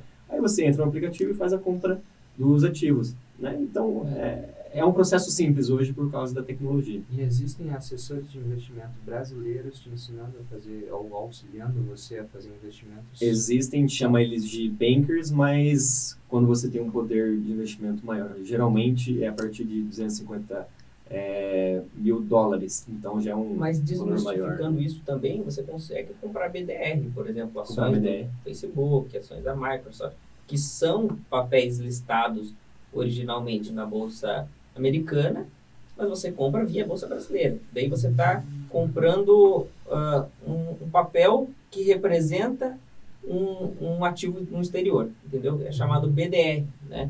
Enfim, mesma coisa fora, os investidores estrangeiros podem comprar papel da Petrobras, que é dentro da Bolsa Brasileira, é via ADR, né? Então, é possível você comprar ações estrangeiras pela Bolsa Brasileira também. Tem fundos que investem em ativos fora do Brasil também, tem ETFs que você pode investir aqui dentro do Brasil, mas hoje você consegue ter acesso ao mercado internacional de forma bem fácil, bem tranquila, e sem poder aquisitivo alto, um poder de investimento mais alto. Você pode começar com um valor qualquer, na verdade, igual na Bolsa Brasileira. Né? Eu acho que fica de questionamento aí, tanto para discutir quanto para o pessoal pensar, dependendo também do seu patrimônio, você tem uma exposição internacional perfeita, excelente, mas não necessariamente você precisa fazer isso direto. Você pode fazer isso via Bolsa Brasileira, os BDRs, ETFs e tal. Às vezes você vai, vou internacionalizar com R$1.000 aqui. Às vezes não vale a pena os custos que você vai ter para mandar esse dinheiro para fora. Às vezes não faz o menor sentido isso. Quando você tiver um grande patrimônio, você manda e não pensa na sucessão, que lá é muito mais caro o imposto e tal. Se acontecer alguma coisa, Com vale muito, cara. certeza, tem muitas coisas para você pensar antes de investir fora. Então, para começar, via Bolsa Brasileira, é excelente. Tanto que o imposto sucessório, não lembro qual que é o imposto que se paga lá nos Estados Unidos, mas ele seria como se fosse o ITCMD aqui do Brasil, que ele é 4%, né? Ou 2% na reserva de usufruto, que daí você paga 2% depois, mas beleza, na transmissão definitiva, né? Lá é 40%, né? Acho que a partir de 40 é o novo leque. Eu não sei exatamente, mas é muito mais caro. Sim, é quase metade do patrimônio, tá? Vai embora. É por isso que muitos bilionários doam patrimônio Sim, no exterior. aham. Que daí ele não tem... Em vez dele dar para o governo, ele faz uma caridade. Então, É que você antes tem dele- essa possibilidade lá, né? Só que não pode ser tudo, se eu não me engano. Né? Aí você me pegou essa legislação, não. Legislação, né? Eu lembro porque tinha um cliente nosso que abriu uma holding com a gente, ele queria comprar um imóvel no exterior. Na verdade, tem um monte de gente aqui do Brasil que tem imóvel no exterior, né?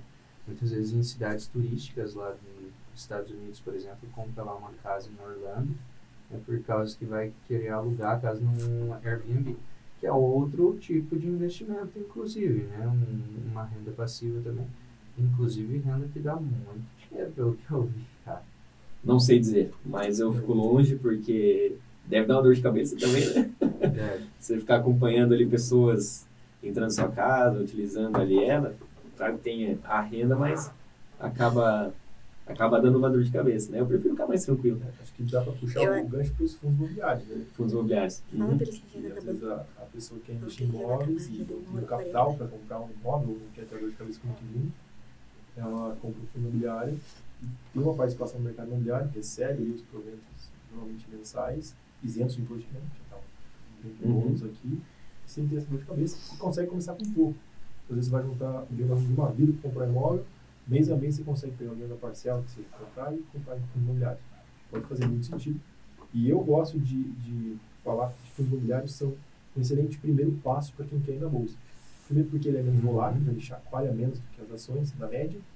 E segundo porque mês a mês caindo um pouquinho, psicologicamente é muito mais interessante, prazeroso para a pessoa. Você tem uma ação que vai pagar uma vez o ano de dividendo. Enquanto isso, o fundo imobiliário já pagou 12. Então você se sente mais atraído para aquilo. Que seria mais ou menos uma coisa que a poupança, que paga todo mês, você já está... Chama duration, né? A duration é menor. Exatamente. Então você tem essa familiaridade um pouco com o processo. Então, para quem quer começar na bolsa, eu sempre gosto de falar. Então, olha os fundos imobiliários, escolhe um ali, coloca um pouquinho, vê a dinâmica. Daí, aos poucos, vai aumentando, por exemplo, as ações. Daí, esse é o limite. Top. E a informação é muito fácil de conseguir, na verdade. Né? Todo mês o fundo imobiliário acaba divulgando quais foram os rendimentos, em qual imóveis você está investido, onde eles estão, o que está acontecendo. Então, além da informação que você consegue conseguir na internet, de youtubers, enfim, tem muita informação boa, mas o próprio fundo também gera essa informação. Relatório gerencial. Os relatórios gerenciais, enfim. Então se torna muito simples. Às vezes eles vão até para o fundo imobiliário antes, porque é mais fácil de entender um imóvel que às vezes uma empresa, uma ação. Né? Então, muitos brasileiros começam com os fundos imobiliários por causa disso. Sem falar que é menos volátil, né? Geralmente tem menos risco que a ação. O fundo imobiliário, na verdade, a gente tem mais familiaridade, né? Porque você compra um imóvel, você sabe o que é. Você tem que ou ganhar aluguel ou ganhar com a valorização. O fundo imobiliário é a mesma coisa, só que é um monte de gente se reunindo para comprar um imóvel maior ainda, ou é isso, entendeu? Até fazer o relatório gerencial, você consegue entender melhor. É muito você vai ler bacana. um balanço de uma empresa, você não tem Exato. conhecimento contábil ali, gerencial, você É não tem verdade. nada. Agora lá no relatório gerencial do fundo imobiliário vai estar o que? A vacância. E é mensal, né? E é mensal. Então você consegue entender, tem tantos inquilinos, tantos não pagaram, tal, então fica mais claro para você entender. Sim, muito mais simples. Vamos ser bem sinceros. Cara, você pega um DRE, um balanceio de verificação, um balanço patrimonial. O balanceio de verificação, não sei se ele é divulgado. Eu acho que é o balanço patrimonial e o DRE, né? Tem mais algum que é... As principais são isso. Quando tem fato relevante, ele publica também alguma sim, aquisição, é verdade. Isso sim. Mas é muito mais fácil você ler um relatório gerencial, que daí o gestor tem a obrigatoriedade de falar na linguagem do investidor, do que você ler um balanço. Se você não é da área, você vai ter uma dificuldade de entender. Com certeza, porque fazer essa análise crítica também vai te exigir você pegar os números anteriores, você precisa analisar a anterioridade do fato que está ali na tua mão, né? E não é divulgado todo mês, se eu não me engano, né? O quê? Eles divulgam um balanço Das empresas? é É trimestral, né? trimestral. Então, diferente do fundo imobiliário, que é todo mês. É que se a empresa deu um prejuízo no meio do caminho, em janeiro, só vai saber em março os investidores, Exato, né? exato. E é um pouco atrasado ainda, né? Demora para ser Aham. Cara, é bem diferente, né? E você vê quantos tipos de investimento a gente falou hoje, né? A gente falou até investimento na bolsa fora do país, investimento no país, fundo imobiliário, imóveis no exterior. O que mais que a gente A falou? gente quase não falou de renda fixa. Dá pra gente aproveitar e Poupança. falar um pouquinho sobre Vamos renda falar fixa. de renda fixa. Se quiser ir no poupança é uma banheiro renda e fixa, voltar, dá pra ir, tá? Tô me segurando Aham. aqui. É só ir Vai naquela lá. porta ali, Só abrir. cuida onde vai colocar o fone, senão vai fazer barulho. Quase. Vocês vão juntas? Você consegue sair aqui? Tá pausado isso ou tá sendo gravado? Tá sendo gravado. Ali, ó. Peraí, E pessoal. tomei tanta água aí. Tomou 3 copos de água, 4. 4 copos de café. Só passar aquela porta lá, né? Tem uma escadinha. Então, Banheiro ali. Puxa a cadeira pra cá. Vai lá que não tem Isso que eu câmera. tô fazendo na gravação. Aí. O pessoal que tá assistindo, desculpa.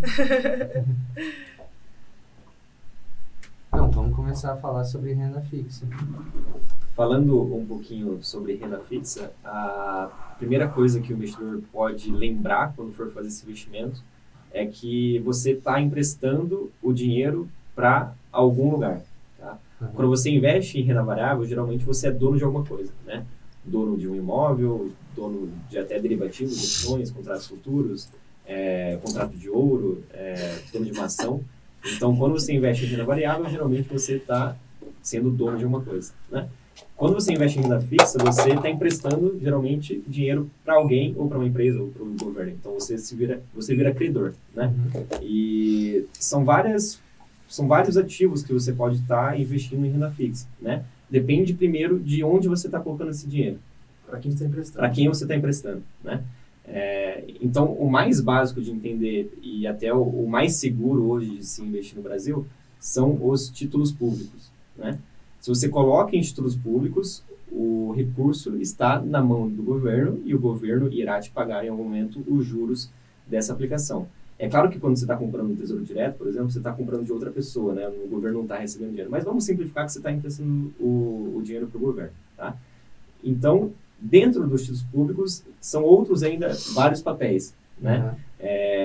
Vamos falar do mais simples e do mais seguro e o que tem liquidez, né? A gente chama de Tesouro Selic, né? Ou uma parte mais avançada se chamam LFTs. Você coloca o dinheiro no Tesouro Selic, são investimentos pequenos via Tesouro Direto, R$100, R$120, né? E você acompanha o rendimento da taxa Selic, né? Então hoje a taxa Selic está em 13,75%, você recebe esse valor mensalmente, na verdade ele atualiza diário, né? Todo dia ele vai rendendo, e quando você precisar do valor de novo, você simplesmente entra no Tesouro Direto e vende ele e um dia está na sua conta, né? Temos outros tipos de investimentos também em títulos públicos, um deles é a NTNB ou Tesouro IPCA, né? Então, ele paga tudo que a inflação subir, então se eu investir hoje e deixar até o vencimento, que pode ser 2033, 2035, são vários, né? Até 55 tem, ó. Até 2055. Você recebe tudo que a inflação subir e mais uma taxa real. Então, geralmente está lá IPCA mais 3%, por exemplo, né? Hoje tem taxas bem melhores porque a taxa de juros está alta, né? Mas tudo que o IPCA subir nesse período você recebe mais 3% ainda. É um outro tipo de investimento. Esse tem que tomar cuidado porque se eu tiro antes do prazo, eu posso ter prejuízo.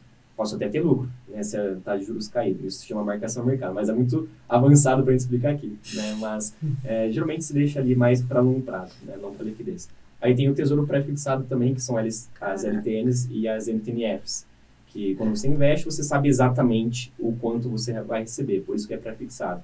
Então, hoje nós temos taxas de 12%, por exemplo, para 2033, né? Então, você sabe exatamente que nesse período de tempo você vai receber 12%. Claro que se você deixar até o vencimento, né? E até um ponto rapidinho, já deixa eu passar. Vou falar que se diz que o Tesouro, né, é o investimento mais seguro do país, por quê? Porque quando você está emprestando dinheiro para o governo, aqui dentro do país ele é a única entidade que pode, de fato, imprimir o dinheiro. Então, vai fazer muito para a economia, se ele vai ser ruim se ele imprimir, vai gerar inflação e tudo mais. mas ele consegue te pagar. Então, o risco de crédito, que é você não receber o seu dinheiro, é muito pequeno no Tesouro. Por isso que se diz, né, com convenção do mercado, que é o investimento mais seguro do país. E pode retirar antes do prazo? Isso que eu não entendi. Tipo, você falou Pode. 2033, não é proibido. Não é proibido. Mas né? tem o risco, no caso. Tem o risco, né? O único que não tem o risco de você retirar antes do prazo são o Tesouro Selic, porque ele rende diariamente exatamente quanto está esse Selic, né? Já os outros investimentos, que são o Tesouro IPCA e o Tesouro Pré-fixado, se você resgata antes do prazo, você pode ter prejuízo, você pode ter lucro também, né? Mas geralmente não se investe com o fim de liquidez. O fim de liquidez é o Tesouro Selic. E por isso que fala a longo prazo. Tipo, quero investir lá no negócio para 2055, é naquela data que eu tenho que tirar e... Olhando o cenário hoje, se você investir com a taxa que está pagando, hoje, daqui 5 anos, você pode vender com um lucro bom. Por quê? Porque hoje, por exemplo, a NTNB, que é o Tesouro IPCA, está pagando IPCA mais 5,50 mais ou menos para 2055, né? Essa taxa está assim porque a Selic está alta, está em 13,75. Quando a Selic cair para 6% futuramente, por exemplo, a taxa que eu for aplicar nesse dia vai estar menor, vai estar, por exemplo, IPCA mais 2. Então, quando eu comprei aqui IPCA mais 5,5, eu estou com um investimento com ágio, a gente fala, né? Ele está valorizado porque ele está pagando mais. E se eu vender aqui no mercado, eu vou ter um lucro. Né? Então, mais ou menos assim que funciona. Basicamente, se a taxa Selic subir e eu estou pré-fixado, eu perco dinheiro. E quando a taxa Selic cai e eu estou pré-fixado, eu ganho dinheiro. Porque quando eu estou travado aqui em cima e a taxa Selic está aqui embaixo, eu estou com um ágio, eu estou com uma taxa melhor que o mercado. Entendi. Isso se chama marcação Mais mercado. ou menos, né? Mais Mas deu avançado. para entender alguma coisa. Você vai receber exatamente o que você contratou. Exatamente o que você contratou. E pode fazer a parte mensal também, né? Na dúvida, você não sabe o que for fazer, você sempre vai colocando tudo mais e faz a média. Ele vai te pagar independente da Selic, né? E aí, quando você tem uma previsibilidade, é um investimento mais seguro. Aí o pessoal costuma falar, NTNB, que é aquele que paga IPCA, que é o índice de inflação, mais uma taxa. Se a gente pegar a média aí, pelo menos de 2010 para cá, o IPCA vem dando cerca de 6% ao ano. Então, se você tem um título desse pré-fixado até 2060, uma média, falando de histórico daqui para trás, né?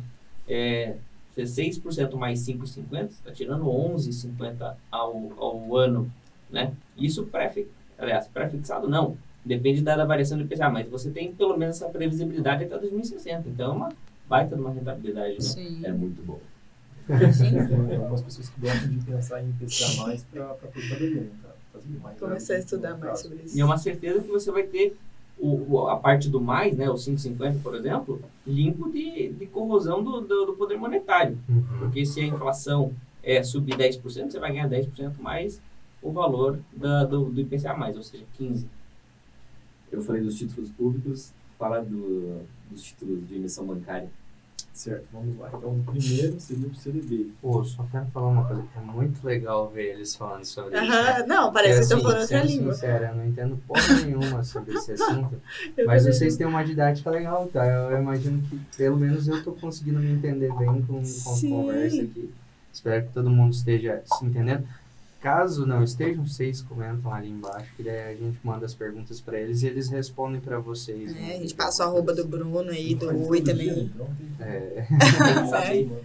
verdade. Vamos falar do CDB. CDB da mesma maneira como você antes estava emprestando para o governo, agora você está emprestando dinheiro para o banco. Então, ele emite esse título, o CDB, você pega esse título para você, suponhamos que você quer o CDB. Então, você pega o CDB e você dá para o banco o seu dinheiro. Você está investindo nisso. Aí ele pode ser pré-fixado, pós-fixado ou também pela inflação. Então, as maneiras de rentabilidade são as mesmas na renda fixa. Nós temos também a LCI, a LCA, então são títulos que são lastreados um no mercado imobiliário e outro no mercado de agronegócio, e esses não possuem imposto de renda, que é o que o Richard falou antes lá, que chama a atenção da galera mesmo não rendendo tanto. E nós temos também daí do lado das securitizadoras, os CRIs e CRAs, CRIs e CRAs, né? Que quando você está, vamos falar assim, emprestando dinheiro para uma securitizadora, e ela está pegando esse dinheiro para comprar ativos no mercado imobiliário ou no mercado do agronegócio. Agora foi com vocês debêntures. As debêntures, na verdade, só é Ctrl-C, Ctrl-V, só depende para quem você está emprestando, né? Se você está emprestando para empresa privada ou uma SA, na verdade, você está emitindo uma debênture. Então, essa empresa vai aumentar a planta dela. Para isso, ela pega uma debênture e ela te paga com maior prêmio. Porque geralmente as debêntures pagam mais do que o próprio título de CDB, que é uma do mercado bancário, né? Um título de mercado bancário. Porque não conta com o fundo garantidor de crédito. Acho que a gente não falou disso. O fundo garantidor de crédito hoje é de 250 mil por CPF em cada instituição financeira. Então, no máximo, você pode ter 1 milhão. 250 mil no banco A, no banco B, no banco C, no banco D. E se você ultrapassar disso, você já foge à cobertura. Se os bancos quebrarem, tem que quebrar todos ainda para você deixar de receber. Por isso que essa garantia a mais, que é o fundo garantidor, o prêmio é maior quando você está na debênture, porque você não tem essa garantia. Se a empresa quebrar, infelizmente, o dinheiro foi junto com ela. Há umas previsões legais para ela te pagar, mas, via de regra, você não vai receber os 250 mil, pelo menos.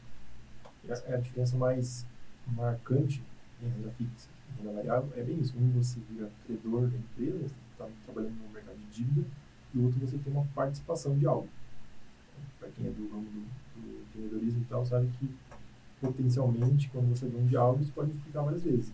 Na renda fixa, ele até pode multiplicar, mas ele tem uma trava ali, ou no índice, ou no pré-fixado, mas tem um limite que não pode chegar. E as debêntures também podem ser as incentivadas, que daí são empresas que são do ramo de infraestrutura, do ramo de agronegócio também, que o Estado tem interesse que essas empresas cresçam para fomentar a infraestrutura, o mercado imobiliário e assim por diante. Por isso, são debêntures incentivadas e aí não tem imposto de renda. Ó, o Murilo perguntou antes se imóvel é renda fixa. Vou fazer uma pergunta para o Bruno também. A agiotagem é renda fixa?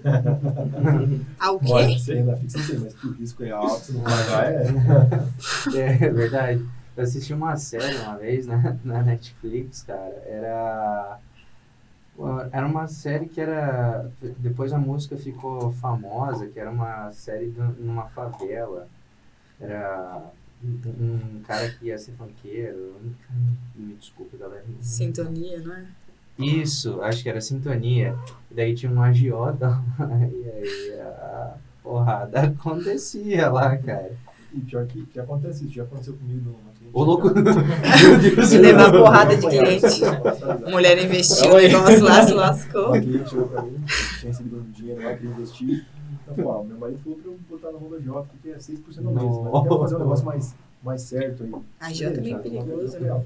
Mas só pra mostrar que existe essa possibilidade, tem um risco enorme, pessoal, quando você vai investir. E legal. É louco, mais 6%, Bruno. Quando você vai investir, está totalmente ligado ao risco. Isso que acho que é o principal que a gente vai fazer na hora de montar uma carteira. Entregar o risco que o cliente está disposto a correr. Mas assim, galera, não fiquem tão felizes também com 6% ao mês para emprestar dinheiro ali. Porque geralmente o retorno é em relação ao risco, né? É B.O., né? Se o retorno é alto, é porque o risco também é. Até porque tem muita agiota que quando não recebe comete um crime.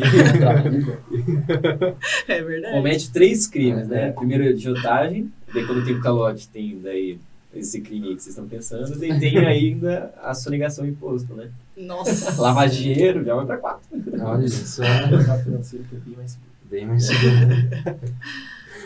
E não é um conselho também para quem gosta de investimento de alto risco que vai aparecer aí, tá? Mas só porque é seguro, né? Mexer na bolsa, enfim. Acho que para fechar só os investimentos, faltou a gente falar um pouco de fundo de investimento, que é basicamente um condomínio de pessoas que podem investir em vários ativos que a gente falou aqui, e criptomoedas. Eu tava pensando nisso, quem que vai falar de criptomoeda? Cara, vou falar assim, ó. Eu acho que não vai dar tempo da gente falar de cripto, né? Deu 1h50 até agora. Então não vai dar. Porque a sexta-feira eu não posso segurar o pessoal mais muito tempo aqui dentro da empresa. Mas eu tenho certeza que a gente poderia fazer, inclusive, um podcast para falar sobre cripto, cara. É um assunto que tá em alta, né? Nossa, só Na falta verdade, isso. tá embaixo. Na verdade, O assunto tá em alta, né? Mas não sei como é que é. Cripto em baixa. Não sei Mas quanto tá o Bitcoin agora, mas... Tem esse tá Bitcoin aí também. 220. deve estar nos 120 mil, mais ou menos.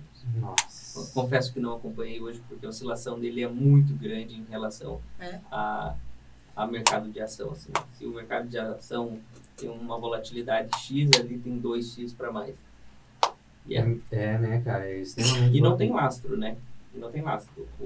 Bom, Ou tem teoricamente. lastro, e é um lastro matemático. Cenas Cenas pros enfim. próximos. Vamos no próximo podcast.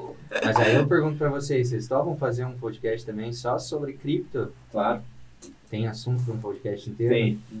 Nossa, Desdobrar gente. coisas. Mas vocês deram quanto Nossa, tempo pra entender legal. Dá tudo pra isso? chorar várias vezes. Dá pra- Perder dinheiro vai ser. Vocês já investiram em cripto? Já. Vocês ainda têm investimento em cripto? Não. Eu Tenho- não quase nada. Eu devo ter 1% do que eu investi agora, mas tem. Tem. Já temos a resposta. Eu comecei lá em 2018, quando teve aquela primeira queda, daí eu investi depois da queda e ficou um tempão, tipo, lateralizado ou caindo um pouquinho. Eu desisti, cansei, não sei o que vai acontecer. Depois subiu um monte de novo, caiu de novo. Se eu tivesse deixado, eu ia estar com lucro, né?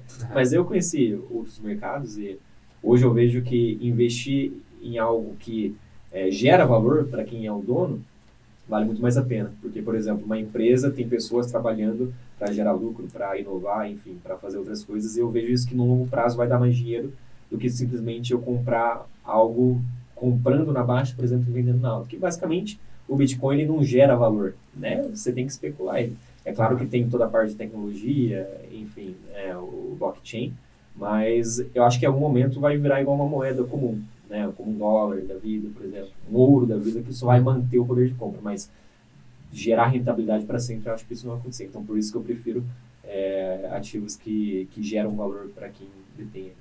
Show. Galera, para finalizar, eu fiz esse no último podcast, eu vou também fazer novamente, tá? Duas coisas. Eu não sei se você já estava olhando para algo para. Eu acho que ele tava assim. Era pedir para vocês três, como a gente está falando aí com investidores iniciantes, alguns talvez intermediários, mas falando com pessoas que estão iniciando, penso que vocês estão falando com todas as pessoas do mundo que estão iniciando aí na carreira de investimentos, querem começar a investir. Qual que é o conselho que vocês dariam para elas? Trabalhe bastante.